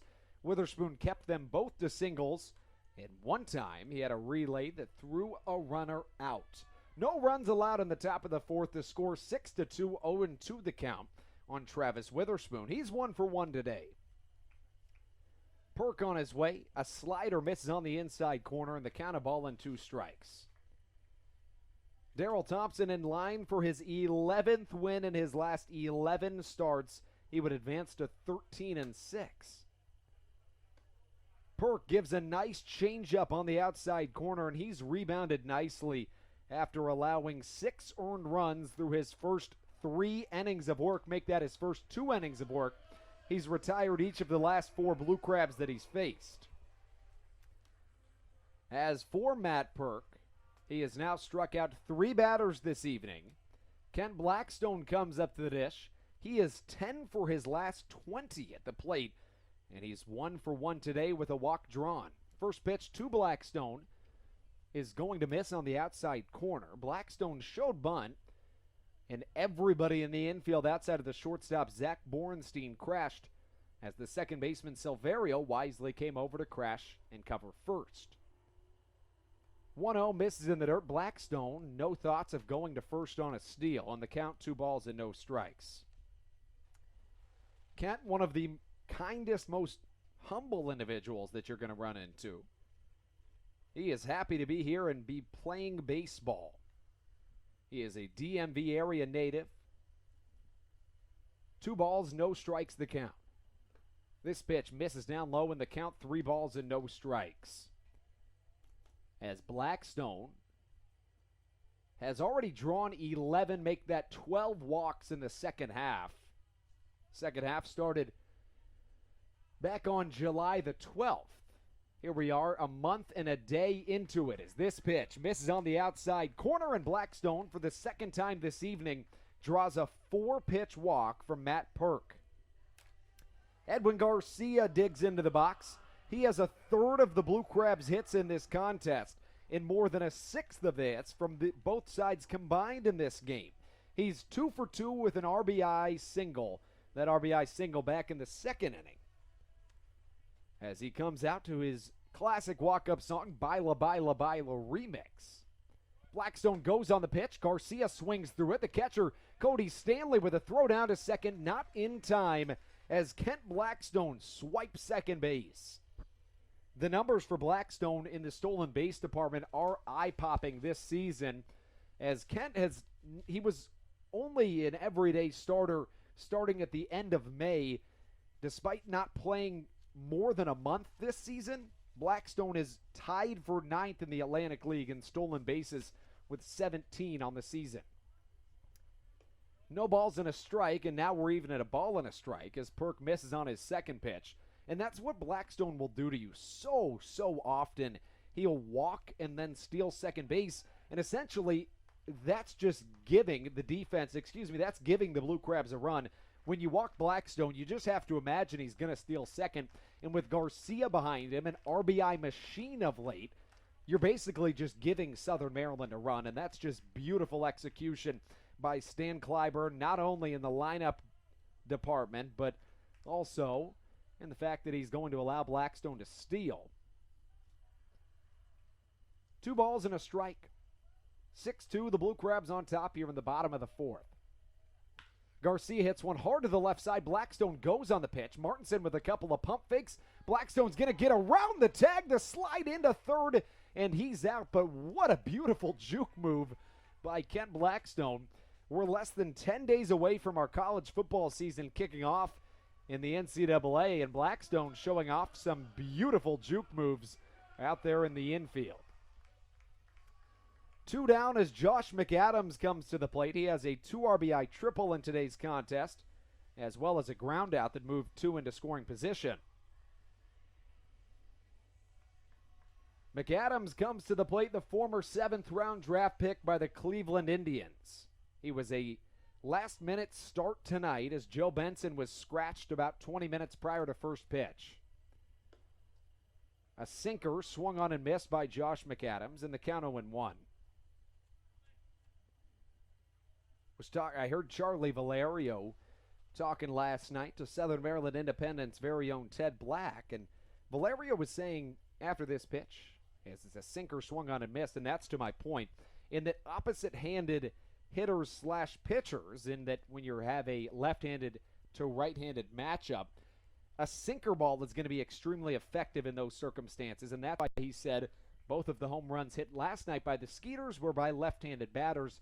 They adjusted accordingly, but it would end up being the downfall of Southern Maryland yesterday in a 3-2 defeat. Shouldn't say the downfall. Southern Maryland had way, way more than enough chances in that contest. The count 0-2. McAdams takes a wave at a pitch and fouls it off the end of his bat. McAdams hitting .302 on the season. The OPS sitting even at 800. This year, Josh has 22 RBIs, 4 home runs. As Matt Perk comes back to the mound. His ERA has gone up a tad bit this evening. This pitch, down low and strike number 3. McAdams had to wait for the call, but it is called by Nate Caldwell behind the dish. We are through 4 innings of baseball here in Southern Maryland. Blue Crabs 6, Skeeters 2 here on the Blue Crabs Broadcast Network.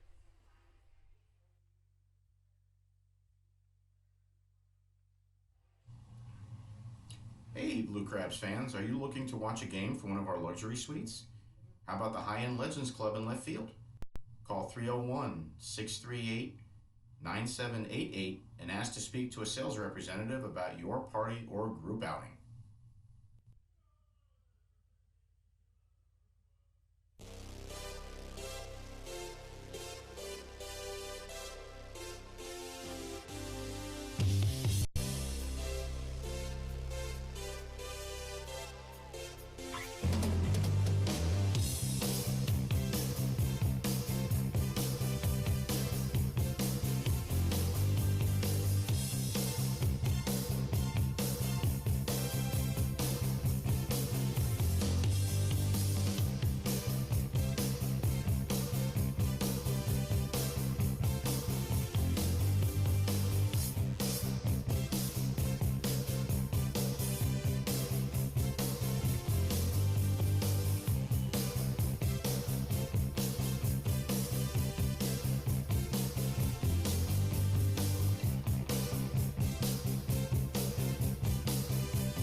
Couple of defensive substitutions for Southern Maryland as Daryl Thompson comes back to the mound. First pitch to Albert Cordero, high and tight, and it will miss for ball number 1 here in the top of the 5th inning.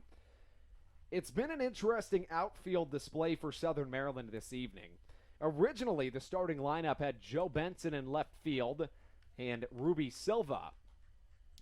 Joe Benson in left field and Travis Witherspoon in right field. A late scratch to Joe Benson put Josh McAdams in left field and found Travis Witherspoon remaining in right field. A couple of minutes later in the 3rd inning, we saw a defensive substitution that put Travis Witherspoon in left field and McAdams in right field. Now McAdams moves to first base. Witherspoon remains in left, and Ruby Silva subs into the game as the right fielder. A drop third strike. Cordero trots down the first baseline. McAdams catches it for out number 1. Strikeout number 5 for Daryl Thompson. Make that strikeout number 4 for the right-hander. So the remaining question for Southern Maryland about these lineup changes would be, is Dean Green subbing out of the game, or is Dean Green moving to the designated hitter's role? Because John Griffin is the designated hitter, so Dean Green may just be out of this contest entirely, or Griffin could be subbed out for Green, who could move to the designated hitter's spot. That has remained to be seen, but McAdams has now played 3 positions in the first 5 innings of this contest. And if that doesn't describe Josh McAdams' season in a nutshell, I don't know what does. 0-1 pitch, outside corner, strike number 2 looking to Juan Silverio. McAdams has played 7 different positions for the Blue Crabs this season. Make that 6 different positions, as Juan Silverio singles up the middle. You can call it 5 if you don't include bullpen catching as a position, which you probably don't, but McAdams is a bullpen catcher for the Blue Crabs when he's not playing. Additionally, in practice, often he'll be a bullpen catcher. He was the bullpen catcher when Tommy Thorpe was throwing a side pen off of the mound on the field, when a whole bunch of media members came out and tested the automated ball strike system with the earpiece in their ears. It was on the front page of the Baltimore Sun a couple of days ago. You can check it out in an article by Nathan Ruiz. 1 down and a runner at first. Rico Noel up to the dish. First pitch, a curveball that catches the outside corner. Strike number 1. McAdams has pitched. He's played left field, right field, third base, and first base for the Blue Crabs this season. He was a catcher all year last year. And he's a guy that didn't start all that much at the beginning of the season, but has really excelled and given Stan Clyburn no option to put him in nearly the everyday lineup. The count, no balls and 2 strikes. McAdams, at this current moment, hitting .300 exactly. Today he's 1 for 3 with 2 RBIs. He had a 2 RBI triple in the bottom of the first inning. Edwin Garcia was on the back end of 3 consecutive singles with 1 out in the bottom of the second. That plated a run. And then Dean Green sent a 3-run home run over the right field fence to give the Skeeters, to give the Blue Crabs a 6-0 lead. Juan Silverio round second base. Here comes up throwing the left fielder Travis Witherspoon, and nearly out is the individual Rico Noel, who slid into second but went past the bag. So now runners at second and third with just 1 down. And the Blue Crabs, Daryl Thompson finds himself in his first real jam of this evening's contest. Juan Silverio has been the benefactor of many of those struggles. He had a 2-run home run back in the bottom, make that the top of the 3rd inning. And now he comes around with a single, gets moved to third on a Rico Noel double. And the Sugar Land Skeeters, although sitting behind 6-2, are now out hitting the Blue Crabs 7-6. Cody Stanley steps up to the dish. A curveball catches the outside corner, and the count 0-1. Thompson, in his last 5 starts, gave up a total of 19 hits. The last time that he allowed 7 hits was some 7 starts ago. So now he has allowed that number through 4 1/3 innings pitched. The moon foggy and cloudy in the distance. Beautiful here in Southern Maryland. A line drive through the right side. That will plate at least 1 run. And the next will get held at third base. An RBI single from Cody Stanley, who has been on fire in this series. Stanley had a 2-run home run last night, and he now finds himself 4 for 7 in this series with 3 RBIs, a double, a single, and a home run. Make that 2 singles. As the 3-hole hitter, Jason Martinson, steps up to the dish. You look back at Daryl Thompson's game log for this season. The last time that he allowed 7 hits, I beg your pardon, I misspoke earlier. The last time that he allowed 7 hits was all the way back on June 19th as a curveball in there for strike number 1. Daryl Thompson had allowed 6 or less in each of his last 9 starts coming into today. The last time that he allowed more than 7 hits was back on June the 12th. Interestingly, he had a span of starts in which he gave up 9 hits, 12 hits, 9 hits, 10 hits, 7 hits, 8 hits, 9 hits, 7 hits.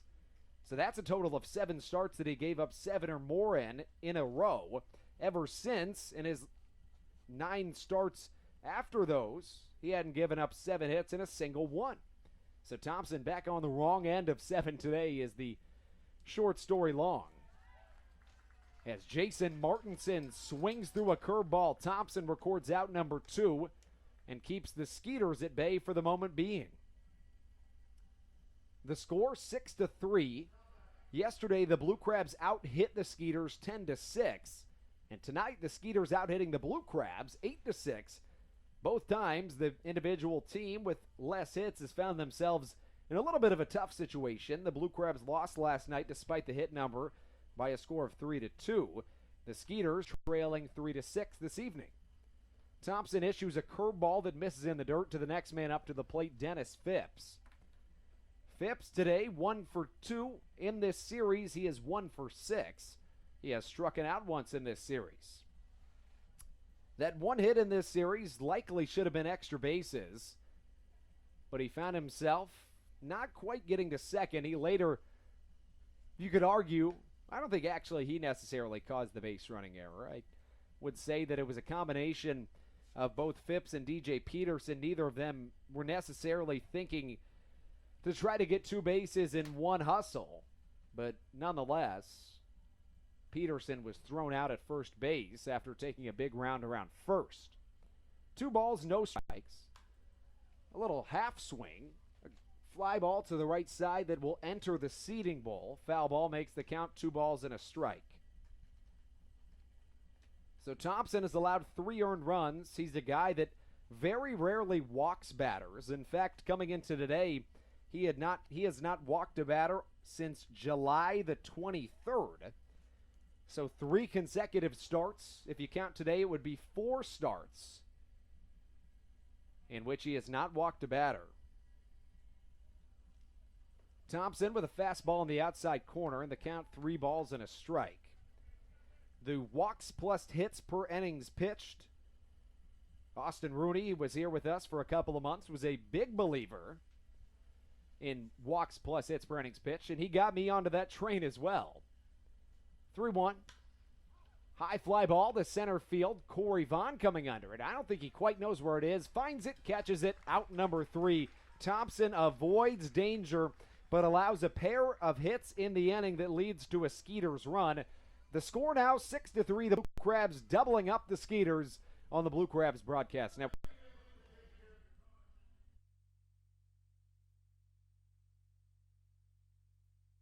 This is Corey Vaughn. Are you looking for fun on the weekend without breaking the bank?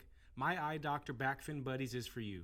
For just $15, your child will get in for free to every Friday Blue Crabs home game all season long. Plus, kids receive a Backfin Buddies t-shirt, go on the field for the national anthem, and parents will get a reduced ticket rate. What more could you ask for? Come watch me hit a home run every Friday for just $15.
John Hayes, and you're listening to the Blue Crabs Broadcast Network. Ruby Silva leads us off here in the bottom of the fifth inning, so we now can confirm what was suspected in terms of a substitution as Silva takes the first pitch on the outside corner for strike number one. Nonetheless, we talked about the fact that McAdams started this game in left field. Him and Witherspoon then swapped spots as Witherspoon went to left, McAdams went to right. In the top of the fifth, there was yet another defensive substitution. McAdams moved from right field to first base, and Ruby Silva subbed in for Dean Green as Silva went to right field. So Green now is out of the game. Silva bats in the 4-hole and takes this pitch on the outside corner. The count 2-1 strike. Silva, an individual that plays in just about every game. He started each and every one of the first 62 games of the season for the Blue Crabs as the count 2-1. Here comes Perk. This pitch misses on the low and outside edge and the count 3-1. Silva hitting just 194 in the second half. He struck out 20 times while walking just 3 times. He is a free swinger by every sense of the word. But he draws walk number 4 here in the second half as Matt Perk allows the leadoff man on. Silva with good speed as Corey Vaughn comes up to the dish. Looking at the numbers for Vaughn today, he is 0 for 1 but has drawn a walk. He drew a walk in his very first plate appearance this evening, giving him his 4th consecutive plate appearance with a walk. Vaughn is top 10 in the Atlantic League in OPS and in slugging percentage and steps into the right-handed batter's box. He'll take the first pitch on the outside corner. It is in there for strike number 1. Matt Perk allowed 6 earned runs through his first 2 innings of work. He has not allowed a run since. As Vaughn takes low and inside, the count evens at a ball and a strike. Through 5 innings, Thompson has allowed 3 earned runs and has thrown 67 pitches. Perk just threw pitch number 82 of his outing. As Vaughn ropes one to the left side, that'll get down for a base hit and past the outstretched glove of Wynton Bernard. Vaughn rounds second base, make that first base, and he'll get into second easily as the Blue Crabs are in business. Once again, Corey Vaughn with a double down the left field line. And here comes Charlie Valerio. Nate Caldwell is the home plate umpire for the second night in a row. He's doing so because there's a special bat boy here tonight for the Blue Crabs. And Caldwell with a connection to that bat boy, so he's making sure he's behind the dish once more. Bottom of the 5th, nobody down. The Blue Crabs with 7 hits in this contest. They are leading the Sugarland Skeeters 6-3. Infield in, ground ball to the left side. The third baseman Cordero stares down Ruby Silva at third base. And a 1-pitch first out of this bottom of the 5th inning for Matt Perk. As Matt Perk was a former first-round draft pick by the Texas Rangers back in 2009. He was selected 10 picks before his former teammate Jared Mitchell and 11 picks before a guy by the name of Mike Trout. Matt Perk decided to not take up the Rangers on their draft offer out of high school, would go to Texas Christian University for a couple of years, and would be drafted again by the Washington Nationals, this time in the 3rd round, 76 picks before yet another AL MVP, Mookie Betts. 0-1 the count to Tony Thomas. Thomas struggled with runners in scoring position yesterday, striking out a pair of times in those situations. Was 1 for 4 yesterday as the count goes to 0-2. John Griffin awaits on deck. To this point in the contest, Tony Thomas is 0 for 2. John Griffin 0 for 2. 0-2 pitch chopped up the middle. Jason Martinson fields, fires, and here comes Ruby Silva. The free playing right fielder for Southern Maryland comes all the way home, and the Blue Crabs on top 7-2 as Ruby Silva takes advantage of a really close play. And Pete Inclaviglia is going to come out and try to argue this one.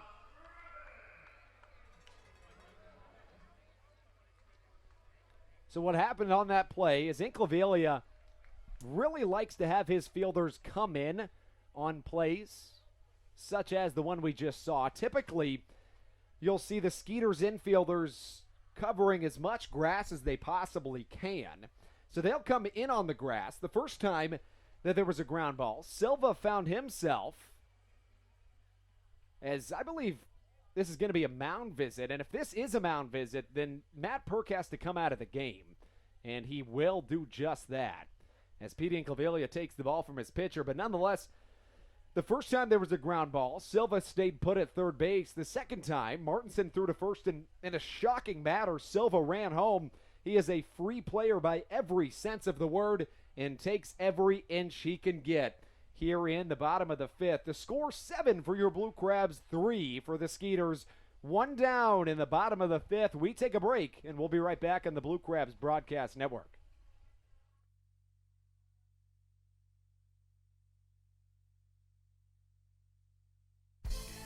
Hi, this is Hall of Famer Carlton Fisk. Make your plans today to visit Cooperstown and the Baseball Hall of Fame and Museum.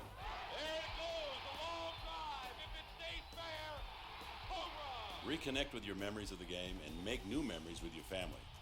Check out baseballhall.org today for more information. Carlton Fisk had a lot of little boy in him right there, Joe. The National Baseball Hall of Fame and Museum, preserving history, honoring excellence, and connecting generations. This is Corey Vaughn. Are you looking for fun on the weekend without breaking the bank? My Eye Doctor Backfin Buddies is for you. For just $15, your child will get in for free to every Friday Blue Crabs home game all season long. Plus, kids receive a Backfin Buddies t-shirt, go on the field for the national anthem, and parents will get a reduced ticket rate. What more could you ask for? Come watch me hit a home run every Friday for just $15.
Ricardo Gomez comes in place of Matt Perk here in this bottom of the fifth inning. 2 down, John Griffin up to the plate.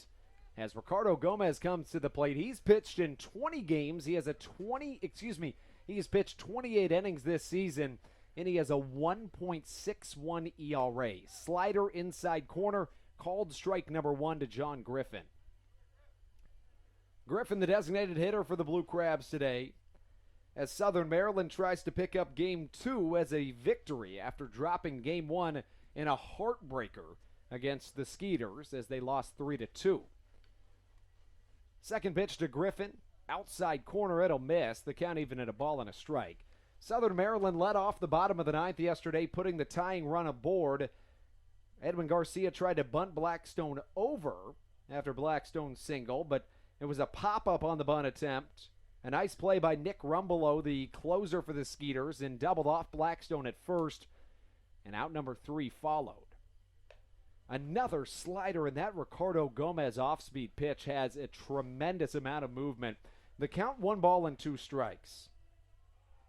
The Blue Crabs have 7 runs on 7 hits, while the Skeeters have just 3 runs on 8 hits. No errors from either side to this point. Last night, Southern Maryland did not at all take advantage of their hits. They're doing everything they can to do just that this evening. 1-2, a beautiful fastball on the inside corner, and that's how we can say goodbye to 5 innings of baseball here at the Reg in Waldorf. We are through 5 innings here at Regency Furniture Stadium, and we'll be right back on the Blue Crabs Broadcast Network.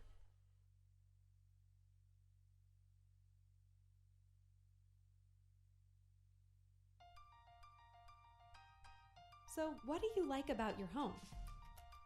Practice like hockey. I practice stick handling and sometimes shooting. Mommy. Go outside sometimes. I like playing lacrosse. Playing the switch. I like the scribble. Daddy. I like to build Legos at home. I have the biggest closet. Riding my dirt bike. We help you home. At Hometown Real Estate, we want to help you and your family home. Whatever that takes and whatever that means to you. Give us a call at 888-225-2736 or online at helpyouhomebluecrabs.com.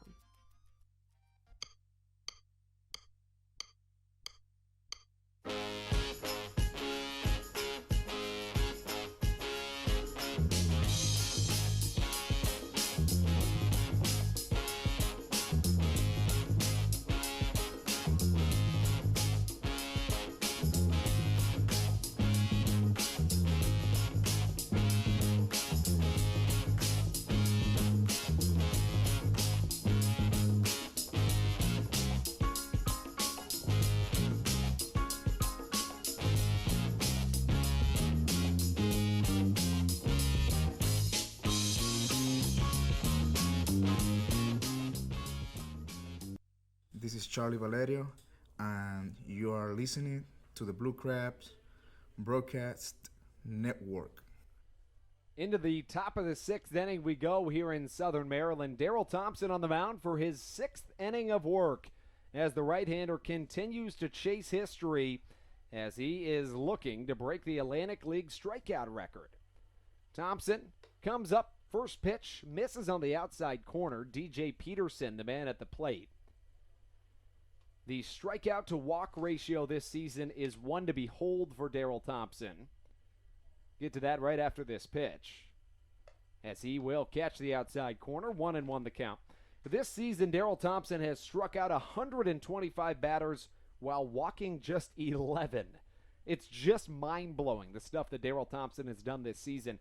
It has been a storybook season as this one lined into the left center alley. Corey Vaughn gives chase and steals an extra base hit from DJ Peterson, and Daryl Thompson gives the curtain call to Corey Vaughn as he tips his cap. You don't see Thompson do that all that often, although he is the captain of this Blue Crabs team, I would argue. Nonetheless, those two individuals, Thompson and Vaughn, if I got the vote for the MVP of the Blue Crabs this season, there's not even a question that I would probably just have to split my vote in half and give part of it to Vaughn and part of it to Thompson as Vaughn helps out Thompson. First pitch to the next man up to the plate. Zach Bornstein catches the outside corner in the count 0-1. If Thompson gets 6 strikeouts this evening, he is well past continuing to be on pace to break the Atlantic League strikeout record.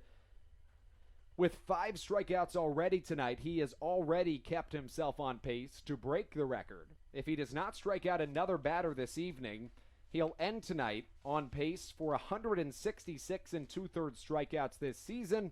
That would be 2 2/3 better than the Atlantic League single season record, as the count runs up to 1 ball and 2 strikes to Zach Bornstein.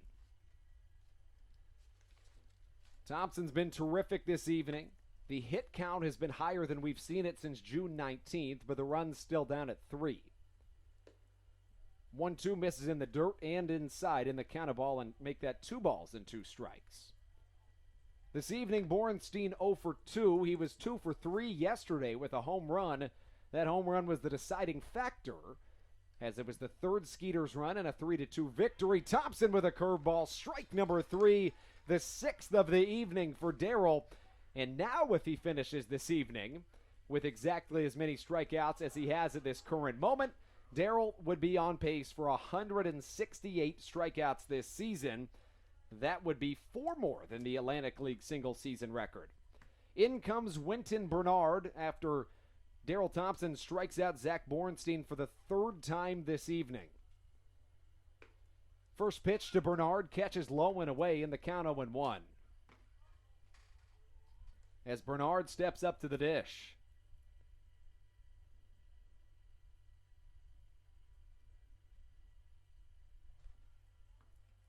Thompson coming back with the rock. Here comes the fire. Fastball inside corner, and it's fouled back for strike number 2.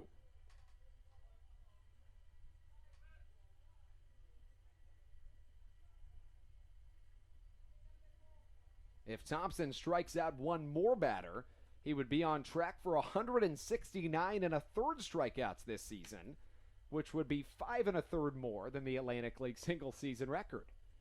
0-2 pitch, line drive to the left side. Kent Blackstone gloves it, puts it in his back pocket, and Thompson has thrown a vintage 6 innings here at Regency Furniture Stadium. We step aside, and we'll take you into the bottom of the 6th in just a moment. You're listening to the Blue Crabs Broadcast Network.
This is Ruby Silva, and you are listening to the Blue Crabs Broadcast Network.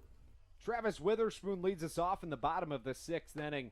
Witherspoon came into today struggling, hitting 1 for 21 on the season. Good for a .048 batting average. That has since improved as he led off this contest with a base hit.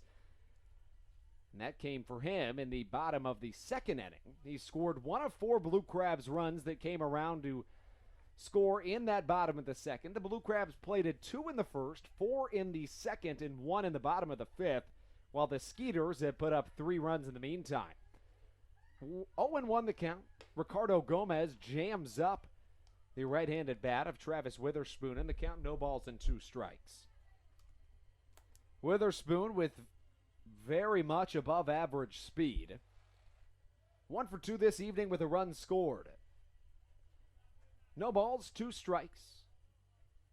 Here comes the Gomez offering. Outside corner, it's in there for strike number 3. Gomez has been nothing short of dominant since his entrance into this ballgame. The final line on Matt Perk, he goes 4 2/3 innings, allowing 7 hits, 7 runs, all of them earned, 4 walks, and as many strikeouts, as well as 1 home run. Gomez's ERA has dipped all the way down to 1.59. Matt Perk threw 88 pitches on the evening, 54 of them for strikes, as the first pitch jams up Blackstone, and he fouls it off to the left side. Ken Blackstone is 1 for 2 today with 2 runs scored and 2 walks. His batting average has risen all the way up to .240 after being at .217 just 5 games ago. That in large part thanks to the 10 for 20 effort that he's put together in his last handful of games as the count goes to 0-2. Catcher set up on the outside corner. Here comes Gomez's 0-2. Jams up Blackstone. Fouled off to the left side near the Blue Crabs dugout. Albert Cordero ranging over, and it takes a strange bounce off of the seating bowl bleachers. And a count, no balls and 2 strikes. The Skeeters have out-hit the Blue Crabs to this point. Sugarland has accumulated 8 hits, but it's good for just 3 runs, while the Blue Crabs have strung together 7 hits, but it's given them as many runs. 7-3 the score. Southern Maryland on top as Blackstone lines one hard to the left side, dribbles on the ground, a fire across the infield, secures out number 2. Ricardo Gomez has been a breath of fresh air for Pete Inclaviglia and the Sugarland Skeeter faithful. Edwin Garcia trying to take the air out of the lungs and put a cap to this game and take any chance of a comeback away from the Skeeters. Sugarland does have a lot of comeback victories this season, however. Their largest comeback was from 6 runs behind back on the second game of the season on April 26th against the Blue Crabs. First pitch high and inside, and a misses for ball number 1. They've had a whole lot of comeback victories ever since, 19 of them on the season. 1-0 the count. Garcia awaiting the Gomez offering. A slider catches the inside corner. Garcia bounces out of the way, but it does cross. Earlier this season, Daryl Thompson fanned his 1,500th career batter. Earlier today, Red Sox ace Chris Sale struck out his 2,000th batter of his career, becoming the fastest in baseball history to do so. The count, a ball and 2 strikes. As Edwin Garcia, the 2-time either MVP or co-MVP of the Blue Crabs team here in his 3rd season in Southern Maryland, steps into the right-handed batter's box. 7-3 the score, the Blue Crabs on top. We are on the doorstep of being 2/3 of a way through a baseball game. And we're just about an hour and 40 minutes into this contest. Make that we're an hour and 45 in. 1-2 pitch from Gomez, fouled back off the very top of the netting out in front of me here in the broadcast booth in the press box here at Regency Furniture Stadium. With a win today, Daryl Thompson would have achieved a win in each of his last 11 starts. Fastball high and outside, and Edwin Garcia is going to drag out this at bat just a little bit. The count, 2 balls and 2 strikes. Garcia 2 for 3 tonight, 2 runs scored and an RBI. His batting average sitting at .263. The right-handed bat comes back in.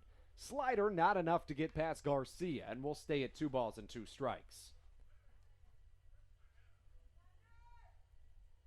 The 9-1-2 of the Blue Crabs order tonight combines for 4 hits and 5 runs scored. That alone would be a run total that would surmount the Sugarland Skeeters total of 3. 2-2 once more. Slider on the outside corner, swung on and missed by Garcia. And we're through 6 here at Regency Furniture Stadium. Nothing to show for the 6th inning for the Blue Crabs, but they're still at a healthy 7-3 lead. We take you into the 7th after a couple of words from our sponsors. We'll be right back on the Blue Crabs Broadcast Network.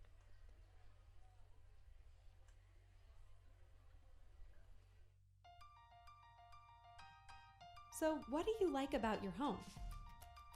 Practice like hockey. I practice stick handling and sometimes shooting.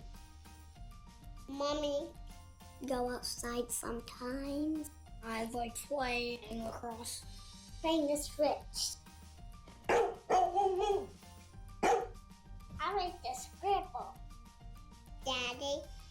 I like to build Legos at home. I have the biggest closet. Riding my dirt bike. We help you home. At Hometown Real Estate, we want to help you and your family home. Whatever that takes and whatever that means to you. Give us a call at 888-225-2736 or online at helpyouhomebluecrabs.com.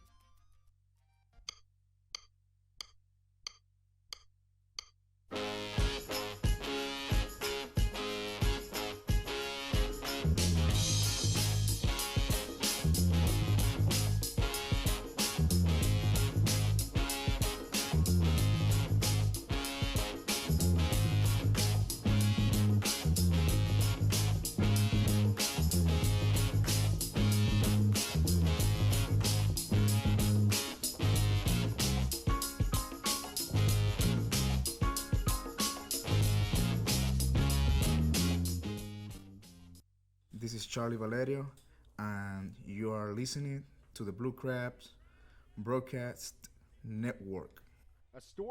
A storybook season continues for Daryl Thompson. You see the numbers on the screen. Coming into tonight, he is the league leader in the Atlantic League in wins with 12, league leader in strikeouts with 120.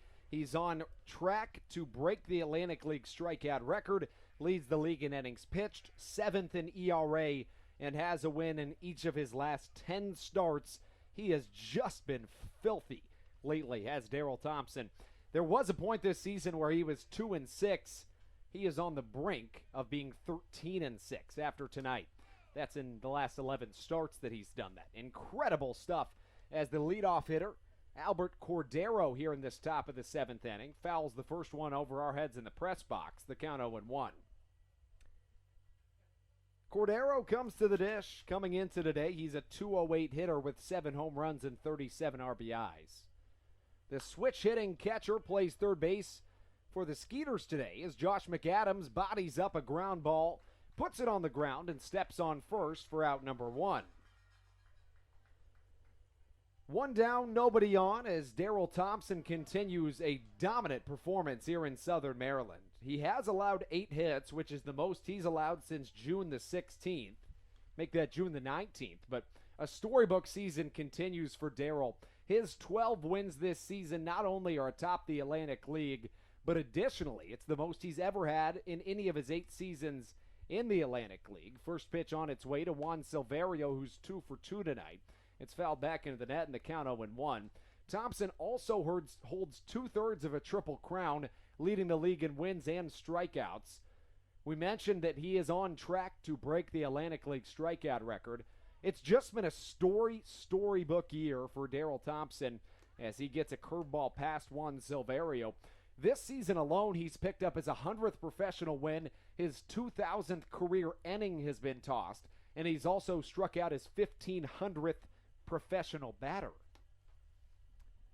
It just blows my mind, the stuff that Daryl's been able to do this season.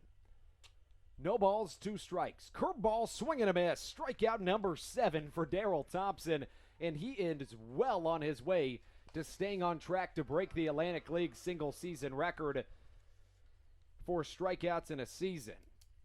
He is now on track to strike out 169.3 batters this season. The league record, 164.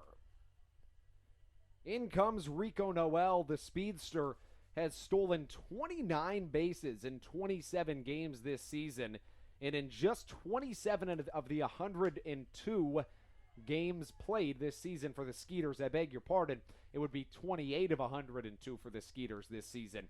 He has already stolen a mark that is second best in the Atlantic League. The count 0-1. Top of the 7th, Thompson on the brink of 7 magnificent innings here at Regency Furniture Stadium, some 5 miles from La Plata High School where he graduated from in 2003. And here we are with out number 3. Travis Witherspoon catches a line drive off the bat of Rico Noel. Daryl Thompson with a vintage 7 innings. He'll likely come out for the 8th. We are going to take a short break to give you as much Sweet Caroline time as we can on the Blue Crabs Broadcast Network. This is Kent Blackstone, infielder for the Blue Crabs. Here at Regency Furniture Stadium, we've dedicated every Friday home game to remember everybody deployed. On Red Fridays, presented by Fairway Independent Mortgage Corporation, the Blue Crabs will wear red uniforms to honor those who have served, plus tickets are just $5 when you show your military ID. Come help us celebrate those who have served our country at Regency Furniture Stadium every Friday night.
This is Kent Blackstone, and you're listening to the Blue Crabs Broadcast Network. Hope you enjoyed your Sweet Caroline time, but we're back to baseball here in Southern Maryland. Josh McAdams leads us off. He plated the first runs of this contest. He's the 3-hole hitter as McAdams. He was my X factor for this game. Had a 2 RBI triple in the bottom of the first, but has come up empty in each of his last 2 plate appearances, one of which has been a strikeout. He's 1 for 3 tonight, 2 RBIs, and the batting average sits dead even at 300. The count 0-1 as a left-hander comes to the mound for the Sugarland Skeeters. It is Daniel Gibson that takes the bump for Sugarland. The count 1-1. The numbers on Gibson for the year: he's pitched in 20 games, issuing 17 2/3 innings of service.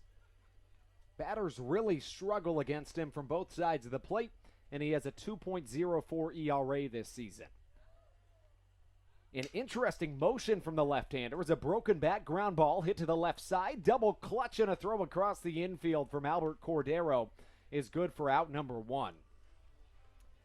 It's a strange motion that the left-hander Daniel Gibson has. When he comes out of his set motion, he takes the hands apart, and right before his front foot touches the dirt, he brings his hands back together for just a split second. But as I always say, unorthodox is not a bad thing in sports. Just look at Vince Carter, a long-time and multiple-time NBA All-Star with one of the strangest shots in basketball history. First pitch to Ruby Silva, high and outside, and the count a ball and a strike. Make that a ball and no strikes. Silva subbed into this game in the top of the 5th inning. He came in for Dean Green as Josh McAdams shifted from right field to first base. McAdams has been all over the place tonight. In fact, until about 20 minutes before first pitch, McAdams likely didn't even know he was starting. We got word up here that McAdams was going to be put in for Joe Benson, who got scratched at the last minute. McAdams started the game in left field. Travis Witherspoon moved over from right to left after the 3rd inning, and McAdams switched places with him. And then in the 5th, McAdams moved from right field to first as the count goes to 1-2 to Ruby Silva. Silva is 0 for 0 today. He drew a walk on 5 pitches in his first at-bat and later came around to score. Corey Vaughn stands on deck. He had a double his last time up. A ball and 2 strikes the count. This pitch misses on the outside corner, and it's interesting with this automated ball strike system in that oftentimes there's about a 2 or 3 second delay before a strike 3 call, but it seems as though the batter, the pitcher, and the catcher all know whether it's actually going to be strike 3 or not, as typically they'll all start walking in a certain motion, kind of signifying they think it's strike 3 or not. And I'm not quite sure why that is, but nonetheless, it happens. It happened there, but it was not strike number 3. As Ruby Silva pounds one up the middle, and some tee work that he was doing earlier today with the manager Stan Clyburn comes out to pay some dividends. I saw him on the field earlier today, and every time he hit the ball, it was a line drive right up the middle, likely trying to work on keeping inside the ball, and it pays dividends right there as he pokes one right up the middle. Silva's reached base in each of his 2 plate appearances to this point in the contest, ever since being subbed in the 5th. And here comes Corey Vaughn here in the bottom of the 7th inning. Vaughn to this point today is 1 for 2 with a walk. Vaughn has had 7 plate appearances in this series. He has reached base in 6 of those plate appearances. And that's really not that much of new news for Vaughn. Incredibly, earlier this season, he had a 45-game streak all the way from May 29th through July 28th that he either reached base or drove in a run in all of those games. In fact, this is the Blue Crabs' 100th game of the season, and in 93 of the 100 Blue Crabs games this year, Vaughn has either driven in a run or reached base in some way, shape, or form, as the count falls to 1-0. Vaughn walked in each of his last 3 plate appearances yesterday. He has walked 12 times in 15 games against the Skeeters this season. On the year, Vaughn is 13 for 44 against Sugarland. Silva with a nice lead off of first. Pitch in the dirt. Silva stays put at first. And the count to 2-1. Corey Vaughn stands up to the dish in his third season in Southern Maryland. Back on June the 9th against the Skeeters, Vaughn had 2 at-bats in excess of 10 pitches. He had an 11-pitch strikeout and a 12-pitch walk. 2-1 pitch on its way from Gibson. It's a nice sweeping curveball that breaks out and swung on and missed by Corey Vaughn. The count 2 balls and as many strikes. Last season, Vaughn hit .317 with 6 home runs, 24 RBIs, and 28 runs scored in the final 37 games of the season. 2-2, another nice sweeping curveball, and it's strike 3 to Corey Vaughn as Daniel Gibson fans Vaughn to bring up Charlie Valerio. The Blue Crabs backstop is 2 days removed from earning stripes on the nickname Charlie Clutch. As back on August the 11th, Valerio served as a pinch-hitting catcher and acquired the Blue Crabs' second hit in 11 innings with an RBI bunt single with 2 outs to bring in Tony Thomas. That would be the only run driven in the entire contest. 1-0 the final score in 11 innings that day, as a 0-0 game went into 11 innings. The Blue Crabs were no-hit through 8 1/3 until Kent Blackstone hit a double to center field to break up Rainey Lara's no-hit bid. 0-1 the count to Charlie Valerio. Ruby Silva goes on the pitch. He should easily be in, and he is. The Blue Crabs have been running rampant on the base paths of late. Southern Maryland stole just 25 bases in the first half, so 25 bases in the first 69 games this season. Southern Maryland has stolen 36 bases in their last 31 games, that being the second half. So far and away, Southern Maryland has stolen more bases in the second half. In fact, if they stay on this pace, they will easily more than double their first half mark in the stolen base category. A ball and a strike the count. Charlie Valerio at the plate in the right-handed batter's box. He takes well inside in the count, 2 balls and a strike. As Valerio digs up to the dish, he leads Blue Crabs batters among qualifiers in terms of batting average. That average currently sitting .284 after an 0-for-3 start to the day. It began the day at .287. 2 balls and a strike. Valerio swings under a pitch, and it goes right over our heads in the press box. As the count evens up at 2 balls and as many strikes. A scoreboard full of 2s, 2 balls, 2 strikes, a man at second, and 2 down for position number 2, Charlie Valerio, the catcher. As our pitcher's going to step off for just a moment and recollect his thoughts. As the left-hander resettles onto the mound, toes the rubber, glove in front of the face. Sets of the bell, they'll look back at second base. Silva with a healthy lead, and a sweeping curveball swung on and missed by Charlie Valerio. We're through 7 here in Southern Maryland. The Blue Crabs strand one on second base. It's Ruby Silva after he had a 1-out single. We'll take you into the top of the 8th inning right after this break and a word from our sponsors on the Blue Crabs Broadcast Network.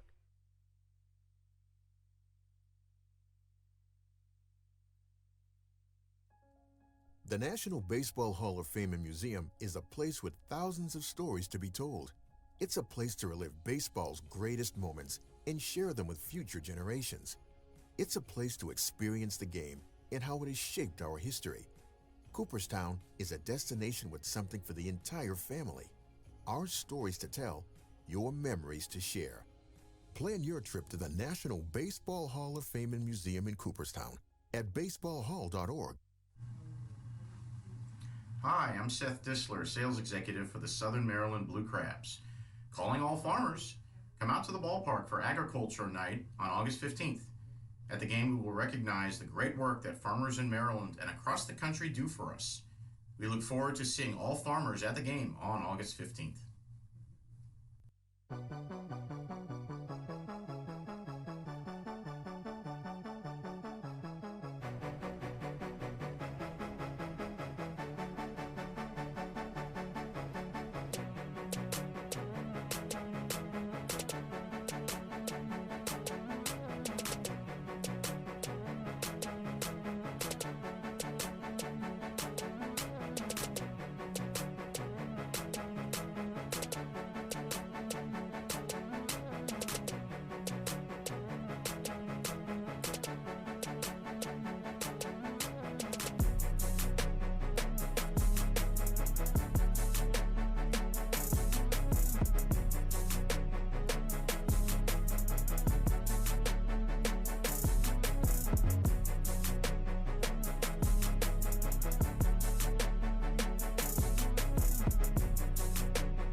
This is Daryl Thompson, and you're listening to the Blue Crabs Broadcast Network.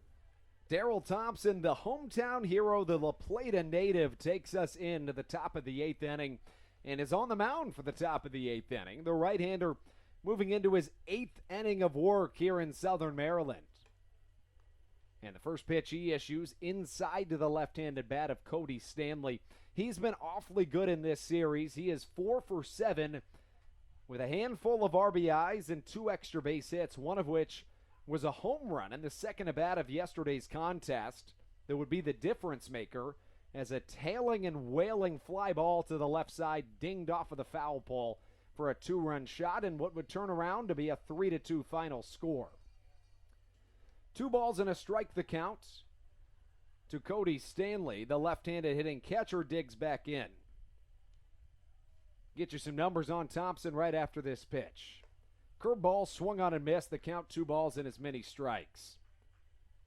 Thompson to this point has thrown 7 innings, allowing 8 hits, 3 runs, all of them earned. No walks, 7 strikeouts and a home run. The ERA currently sitting at 3.29, and he is well on his way to even further extending his league lead in strikeouts. And there's another one.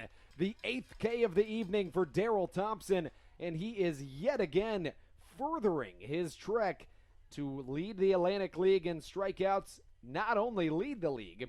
Additionally, he is on track to break the Atlantic League strikeout record. He's now on track for over 170 strikeouts this season. The current Atlantic League record sits at 164. Now comes the shortstop, number 25, Jason Martinson. A pull shift on him. First pitch hit into the pull shift. Kent Blackstone on his back leg. Throws across the infield. What a play from Kent Blackstone. Wow.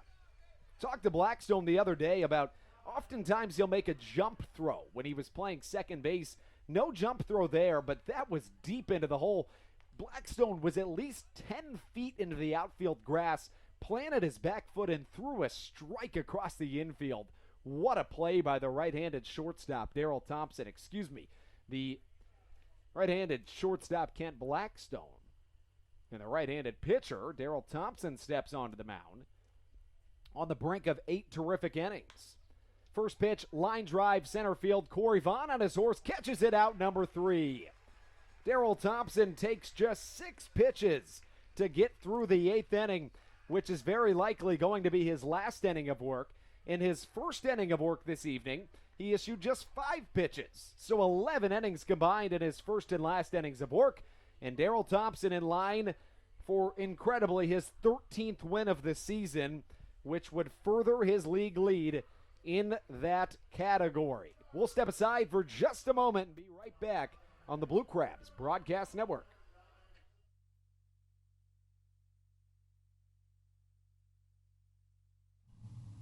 Hey Blue Crabs fans, are you looking to watch a game from one of our luxury suites? How about the High-End Legends Club in left field? Call 301-638-9788 and ask to speak to a sales representative about your party or group outing.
This is Andrew Johnston, and you're listening to the Blue Crabs Broadcast Network.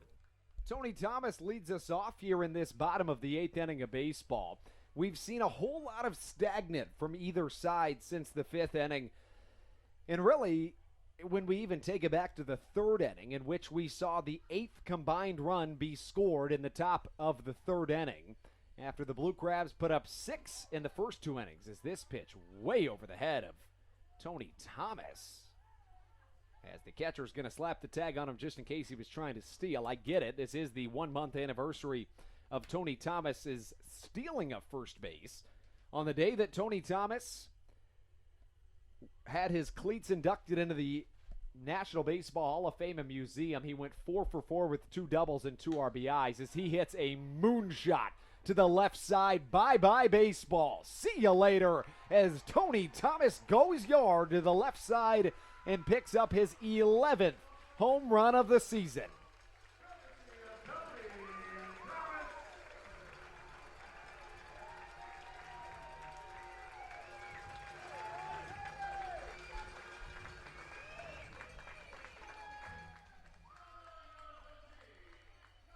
So Tony Thomas tacks on another run here in the bottom of the 8th inning. Earlier in this contest, he hit one that I thought would get out. I said was going to and did not. This time it was a no-doubter as Thomas nearly hit that ProFlex sign well past the left field fence here in Southern Maryland. That's a sign that John Griffin hit in his very first at-bat of the season, as John Griffin, very much like Tony Thomas, has a ball come up and almost hit him in the head. That's the second batter that's come up and almost been hit in the head by a Skeeters pitcher.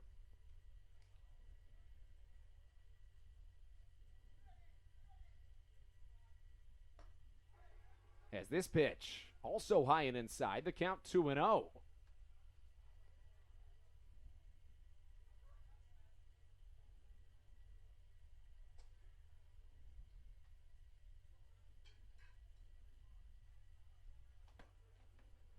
As a right-on-right matchup continues, this pitch right down Broadway, swung on and missed by John Griffin, but he had every reason to swing on and miss that pitch. As the first 2 pitches looked like they might hit him in the head. As Griffin's at-bat continues. Was saying earlier, Griffin's first ever game here in Southern Maryland, he hit a home run off of that ProFlex sign in left field in his first at-bat. Curveball outside corner catches for strike number 2. 2 balls, 2 strikes the count, an 8-3 Blue Crabs lead over the Sugarland Skeeters.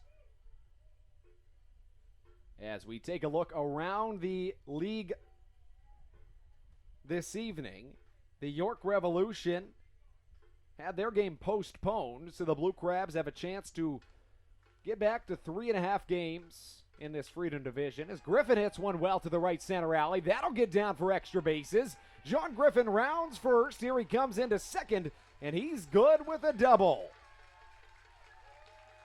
So Southern Maryland has begun to struck yet again off of the Sugarland area native, Matt West, who comes into the game.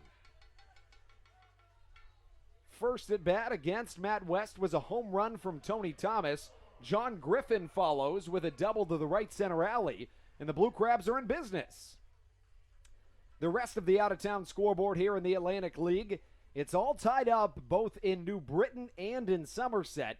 The Bees and the Rockers are tied at 2, and the Patriots and the Barnstormers are tied at 1. Southern Maryland on top 8-3, and the Long Island Ducks and the York Revolution had their game postponed. Here comes Travis Witherspoon. Witherspoon had his first hit at home this season as he was just signed a couple of weeks ago. First pitch out of play to the left side and takes a plunk into the seating bowl. Witherspoon signed back on July the 26th by the Blue Crabs. He is entering his 11th season of professional baseball, his 3rd in the Atlantic League. He spent 7 years in the affiliated system, split between the Los Angeles Angels, the Seattle Mariners, and the Los Angeles Dodgers organization, reaching as high as AA. And the count goes to 0-2 as Witherspoon watches strike number 2 cross. not a whole lot of action in the Blue Crabs bullpen. You'd have to imagine there's a chance Daryl Thompson comes out for the ninth. Thompson has thrown 92 pitches this evening, so he could easily throw a ninth as Witherspoon fans on strike number 3. And here comes Kent Blackstone. This evening, Blackstone is 1 for 2. He is 10 for his last 21 at the dish, which is incredible considering that that's following an 0 for 16 showing in 4 games. So in his last 11, he has 4 games in which he's 0 for 16, and then 7 games, including today, in which he's now 10 for 22 as he grounds out to the right side for out number 2. Here comes Edwin Garcia. Garcia continues a torrid stretch here at home as he found himself coming into today 12 for 28 in his last 7 home games. He's 2 for 4 today with 2 runs scored and an RBI. The 9-1-2 of the Blue Crabs order combines for 5 hits, make that 4 hits, and 5 runs scored. As Garcia is behind a fastball, fouls it well to the right side, but well foul. 8-3 the score as the Blue Crabs are out hitting the Skeeters 10-6. Now back-to-back nights in which the Blue Crabs have had double-digit hits against the Skeeters. Yesterday was a 3-2 Sugar Land victory over Southern Maryland. The Blue Crabs in line for the victory right now, leading 8-3. First pitch from West through the left side, and Edwin Garcia is now 3 for 5 with 2 RBIs. As John Griffin comes around to score, and the score is now 9-3. Southern Maryland heavily on top in this contest. That was the 11th Blue Crab hit of the evening, and that gives way to Josh McAdams, who drove in the first 2 runs of this contest back in the bottom of the first. McAdams saw runners on first and second and set a line shot to the right side over the head of the right fielder, Zach Borenstein, and it was good for a 2 RBI triple for McAdams, who was penciled in about 20 minutes before first pitch this evening after Joe Benson became a late scratch. First pitch on the outside quarter. McAdams does not steal first base, but Garcia rounds second, and Juan Silverio waving his glove as if to say, throw here, I can get Garcia out, but it's a dead ball after somebody called time behind the dish. The count, 1 ball and no strikes from Matt West to Josh McAdams. A ball and no strikes the count. Daryl Thompson likely comes out for the 9th inning to try to toss his 3rd 9-inning complete game of the season. The time now 9 o'clock, and this pitch misses high and in. McAdams 1 for 4 tonight. He has 2 RBIs. He's struck out once, and the batting average sits just under 300 at 298. 2 balls, no strikes the count. Swing and a miss on a fastball on the outside edge, and the count 2-1. Ruby Silva awaits on deck. He's 1 for 1 tonight with a walk drawn. Dean Green started this game in the 4-hole. He had a 3-run home run back in the bottom of the second. So the 4-hole hitters for the Blue Crabs today combined for 3 RBIs, 2 hits, and 3 at-bats, as well as 2 runs scored. As this pitch misses, 3-0 the count. Make that 3-1 the count. Garcia stands at second base. He represents potentially the 10th Blue Crab run of this game, as Southern Maryland leads 9-3 here in the bottom of the 8th. Matt West misses low and outside, and Josh McAdams will draw a walk, reaching base for the 2nd time this evening, and Southern Maryland has now drawn 5 walks in this contest. Here comes Ruby Silva. He's 1 for 1 this evening with a walk. Last night he had a single and scored a run, but it was a really unconventional single. He pounded a ball up the middle, and it pegged off of the second base bag, went in a strange direction, and he would come around to score as Matt West looks in for his sign. Josh McAdams stands at first base. This one slapped over towards the left side. Albert Cordero comes in, makes a nice play and a fire across the infield for a terrific defensive play to end this 8th inning. You got to stick around to see what's in store for this ninth. Does Daryl Thompson come back out? Stick around to find out on the Blue Crabs Broadcast Network.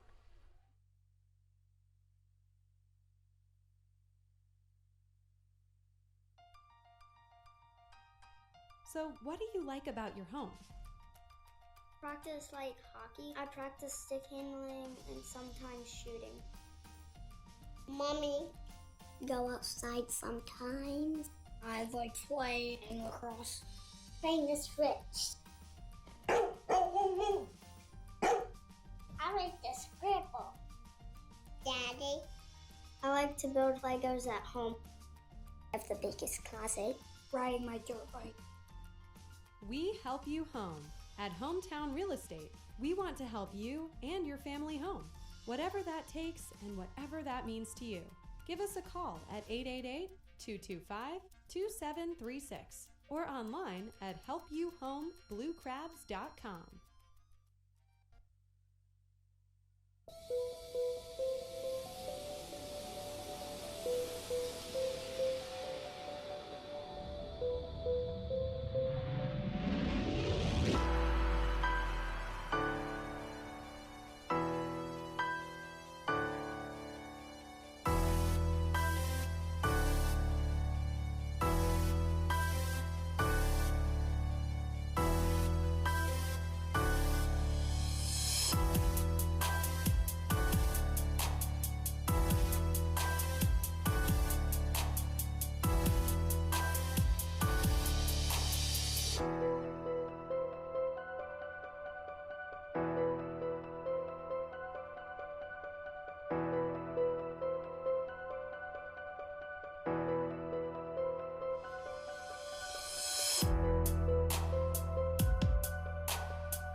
This is Daryl Thompson, and you're listening to the Blue Crabs Broadcast Network. Daryl Thompson comes out to the mound for his ninth inning of work. He is in pursuit of his third nine-inning complete game this season. He's been terrific this evening, despite allowing 8 hits for the first time since July the 19th. Make that June the 19th. As the first man comes up to face Daryl Thompson, it's DJ Peterson, and he takes for ball number 1. Thompson on the way with his 1-0. It catches, make that it misses just upstairs, and the count 2 balls and no strikes. Thompson has not walked a batter in his last 4 starts, including this evening. 2-0 pitch, catches downstairs, and the count 2 balls and a strike. Thompson this evening has struck out 8 batters in 8 innings of work, allowing 8 hits, no walks, 3 runs, all of them earned. Here comes the 2-1 from Daryl. It's hit well to the left side, and that ball will be gone. Back to the track, and the ball is way out of here, all the way to the boardwalk out there in left center field. As DJ Peterson hits his 5th home run in 12 games as a Sugar Land Skeeter. An incredible feat for today's first baseman for the Skeeters as the score runs up to 4-9. Blue Crabs still with a healthy lead in this contest. And here comes Zach Borenstein. He had a solo shot yesterday to the left side. As Daryl Thompson continues into this start. First pitch, high and outside, and it misses for ball number 1. The Blue Crabs got some cushion back in the bottom of the 8th inning when they played it a pair. One on a Tony Thomas solo shot.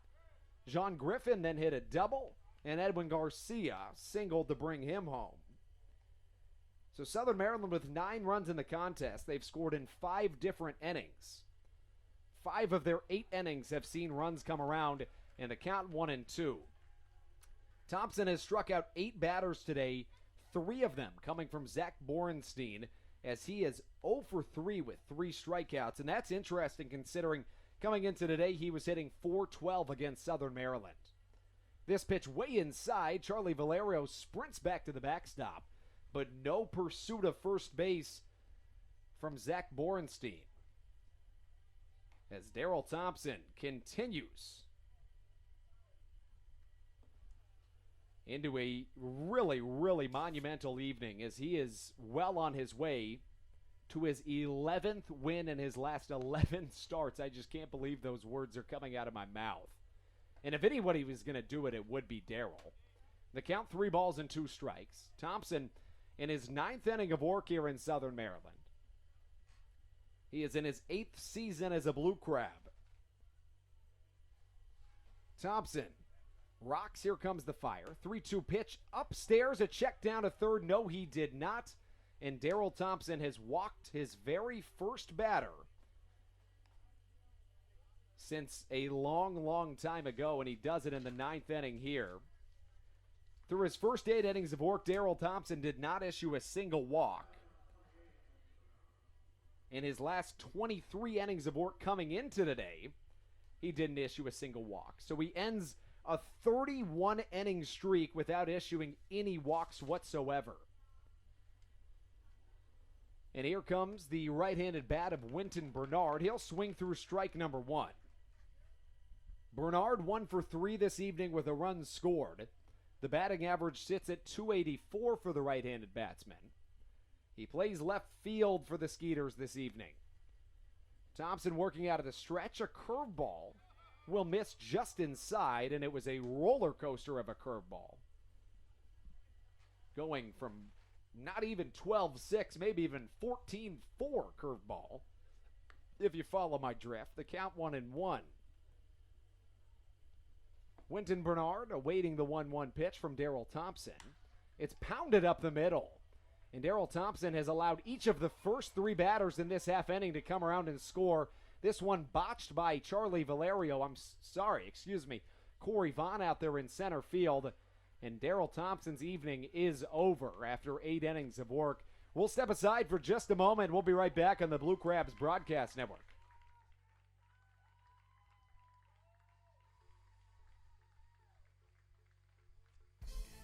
Hi, this is Hall of Famer Carlton Fisk. Make your plans today to visit Cooperstown and the Baseball Hall of Fame and Museum.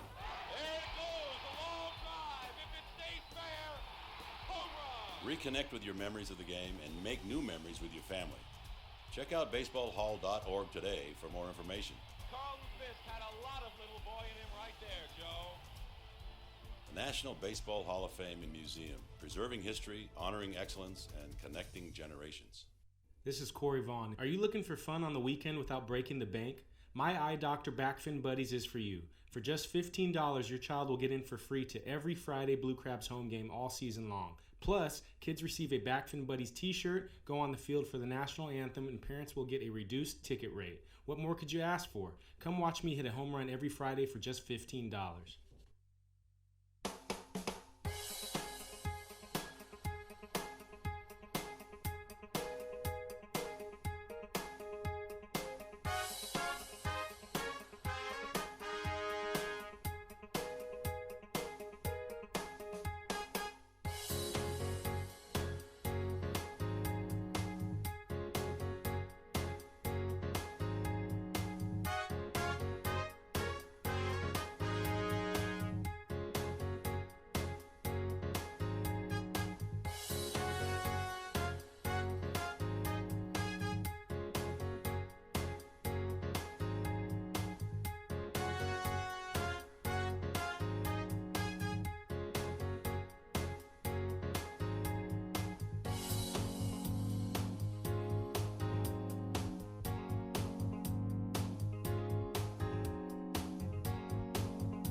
Daryl Thompson exits after 8 innings of work. Ryan Chafee comes into the game to inherit runners on the corners with no outs here in this top of the 9th inning. Still not the worst thing in the world, as the tying run still not close from being up to the plate. But Albert Cordero steps up to the dish to face off against Ryan Chafee. The right-hander, 2-4 this season with a 5.55 ERA. Chafee has been put into a whole bunch of really difficult situations, so the 5.55 ERA does not necessarily reflect his efforts this season. He has pitched a lot of innings this year, as this one hit well to the right side and has a chance at getting out. It will exit the ballpark. 3 runs come around to score for the Sugar Land Skeeters, and 2 of them credited to Daryl Thompson. So Thompson finds himself allowing more than 4 runs earned for the first time since June the 12th. The last time that he allowed 6 earned runs was back on May 18th. So a whole lot of time in between situations in which Thompson allows earned runs. Daryl came into the 9th inning having allowed just 3 earned runs, but allowed runners on the corners, and Ryan Chafee's first pitch to Albert Cordero was a 3-run home run. So now it's a 2-run game, 9-7 to score, as the Skeeters have already plated 4 runs here in the top of the 9th. The score 9-7. 11 hits for the Blue Crabs, 10 for Sugar Land. Juan Silverio steps up to the dish. This one swung on and missed, and the count of a ball on a strike. Silverio has been one of the best bats for the Skeeters today. He's 2 for 3 with 2 RBIs and 2 runs scored. He also has a 2-run home run in today's contest. Chafee's next pitch misses low in the dirt, and you'd have to imagine if Silverio reaches, Chafee only faces 1 more batter, but let's keep in mind, per the Atlantic League MLB rule changes, a pitcher must face at least 3 batters before exiting a contest.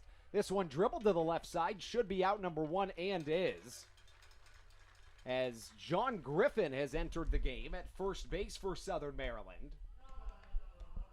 And I believe Josh McAdams is back in left field.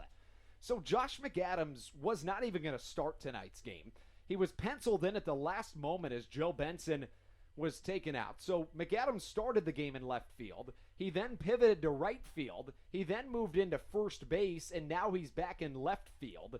And that encapsulates what has been an all-around season for the ever-versatile utility player that is Josh McAdams.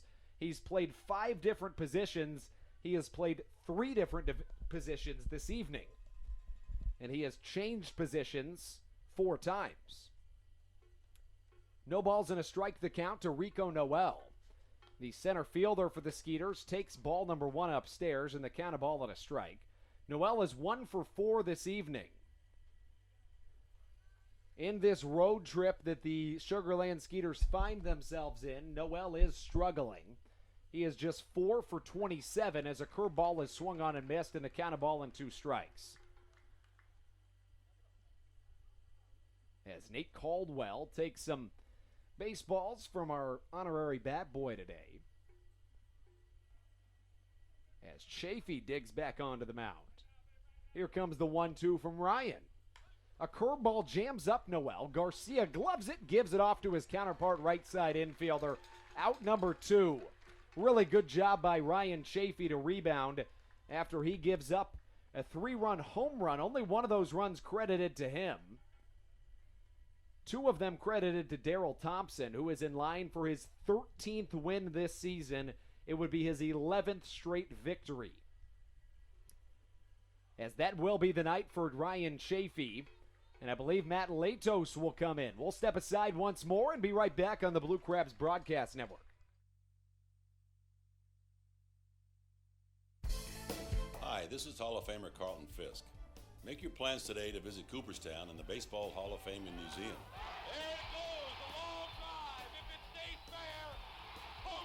Reconnect with your memories of the game and make new memories with your family.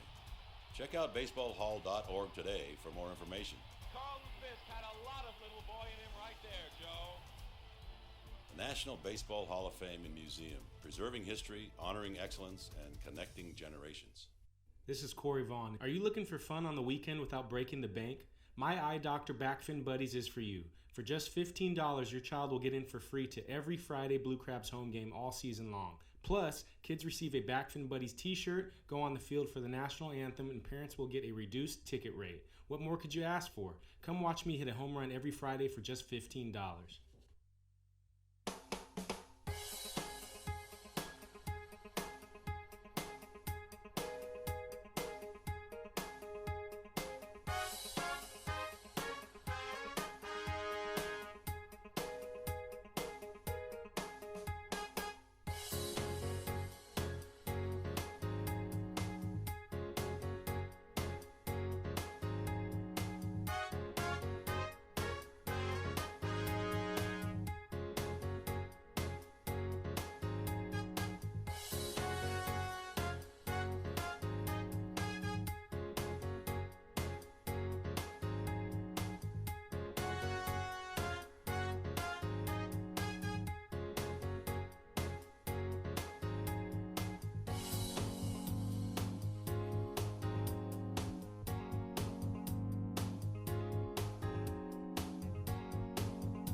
The MLB veteran Matt Latos comes to the mound for the Blue Crabs to try to record the final out in this contest.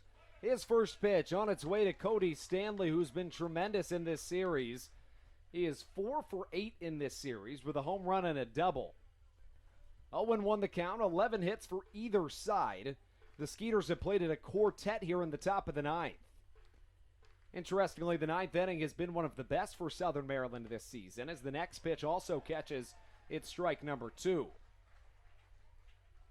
This season, the Blue Crabs are outscoring opponents before today, were outscoring opponents 27-17 in the ninth inning. 4 runs for the Skeeters have made it a scare, but Latos trying to shut the door. This one just a hair inside, and the count of ball and 2 strikes. Latos, the former Cy Young candidate, on the mound for the Blue Crabs, as he'll try to pick up his 17th save of the season. He's getting up there in terms of the best closers in the Atlantic League in terms of saves, as he'll get the strikeout. It's in the dirt. Cody Stanley hustles down to first, and we can put a cap on a Blue Crabs victory.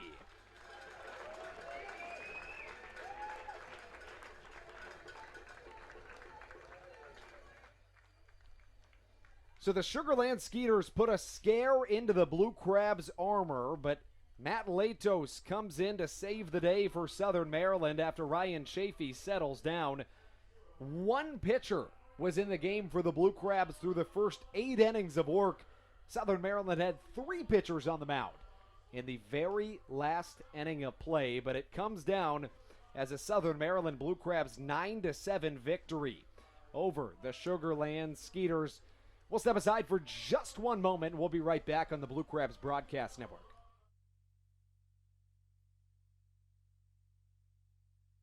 This is Corey Vaughn. Are you looking for fun on the weekend without breaking the bank?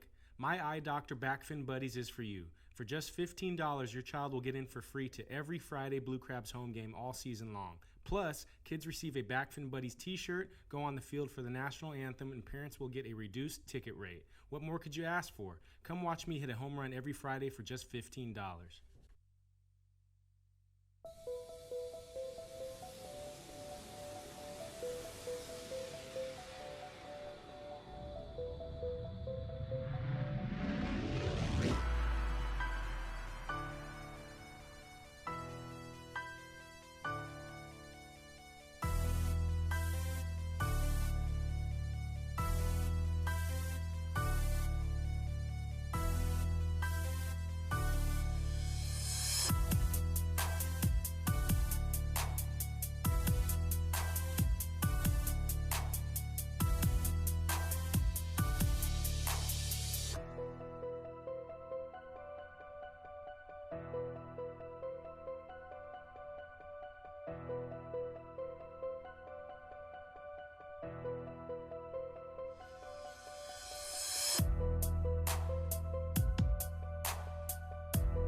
John Hayes, and you're listening to the Blue Crabs Broadcast Network. 9-7 the final score between the Southern Maryland Blue Crabs and the Sugarland Skeeters. This win advances the Blue Crabs to 17-14 in the second half. 4 games back, make that 3.5 games back of the York Revolution. The Sugarland Skeeters fall to 19-12. They're a game and a half back of the Revs here in game number 100 for the Blue Crabs on the season. Southern Maryland picks up 11 hits, and the Skeeters match them in that category. The only error in the contest went to the Blue Crabs as Southern Maryland takes home a 9-7 victory. Let's take you through the scoring summary in today's contest. Josh McAdams tripled on a line drive to right field, and Kent Blackstone and Edwin Garcia scored in the bottom of the first inning. Garcia also singled in a run in the bottom of the second before Dean Green made it a 6-0 game when he sent a home run over the right field fence. Juan Silverio sent a home run over the left field fence in the top of the third, and Cody Stanley added another run in the top of the fifth to make it a 6-3 game. Tony Thomas brought in a run in the bottom of the fifth on the 1-month anniversary of him becoming the first to steal first base in professional baseball history. And he also sent his 11th home run of the season out of this stadium to left field on a fly ball in the bottom of the eighth. Edwin Garcia also brought in another run, and it's a darn good thing that Southern Maryland came out of nowhere and played it a pair in the bottom of the eighth when it didn't seem necessary, because the Skeeters came back with a fierce comeback effort in the top of the ninth. It started when Daryl Thompson was on the mound for his 9th inning of work. He did pick up his 13th win of the season, and he's still on track to break the Atlantic League strikeout record, but he allows 3 earned runs in the top of the 9th inning. That matches his first 8 innings of work, the first of which was on a DJ Peterson home run, and then Daryl Thompson allowed runners to be on the corners with no outs. Ryan Chafee came in the game. First pitch Chafee throws was a 3-run home run from Albert Cordero over the right field fence. It's a 9-7 game. Chafee induces back-to-back ground balls, and all of a sudden, Matt Latos comes in, records an out, strikes the batter out, and the Blue Crabs shut the door on a 9-7 victory. Thompson advances to 13-6. Matt Perk falls to 3-7, and Matt Latos picks up his 17th save of the season. Some key performers in this contest. Juan Silverio was 2 for 4 with a home run. Winton Bernard, DJ Peterson, and Cody Stanley each picked up 2 hits in the contest. Stanley is now 4 for 9 in the series. For the Blue Crabs, Kent Blackstone, your player of the game tonight, goes 1 for 3 with 2 runs scored and draws 2 walks. Edwin Garcia goes 3 for 5, 2 RBIs and as many runs scored. Dean Green goes 1 for 2 with a 3-run home run. And the 7, 8, 9 hitters each go 1 for 4 with a run scored. What a game we see here in Southern Maryland as the Blue Crabs shut the door on the Sugarland Skeeters and even the series at a game apiece. Live from Regency Furniture Stadium, this is Andrew Banstra wishing you a good night, thanking you for tuning into the Blue Crabs Broadcast Network, but most importantly, let's go Blue Crabs.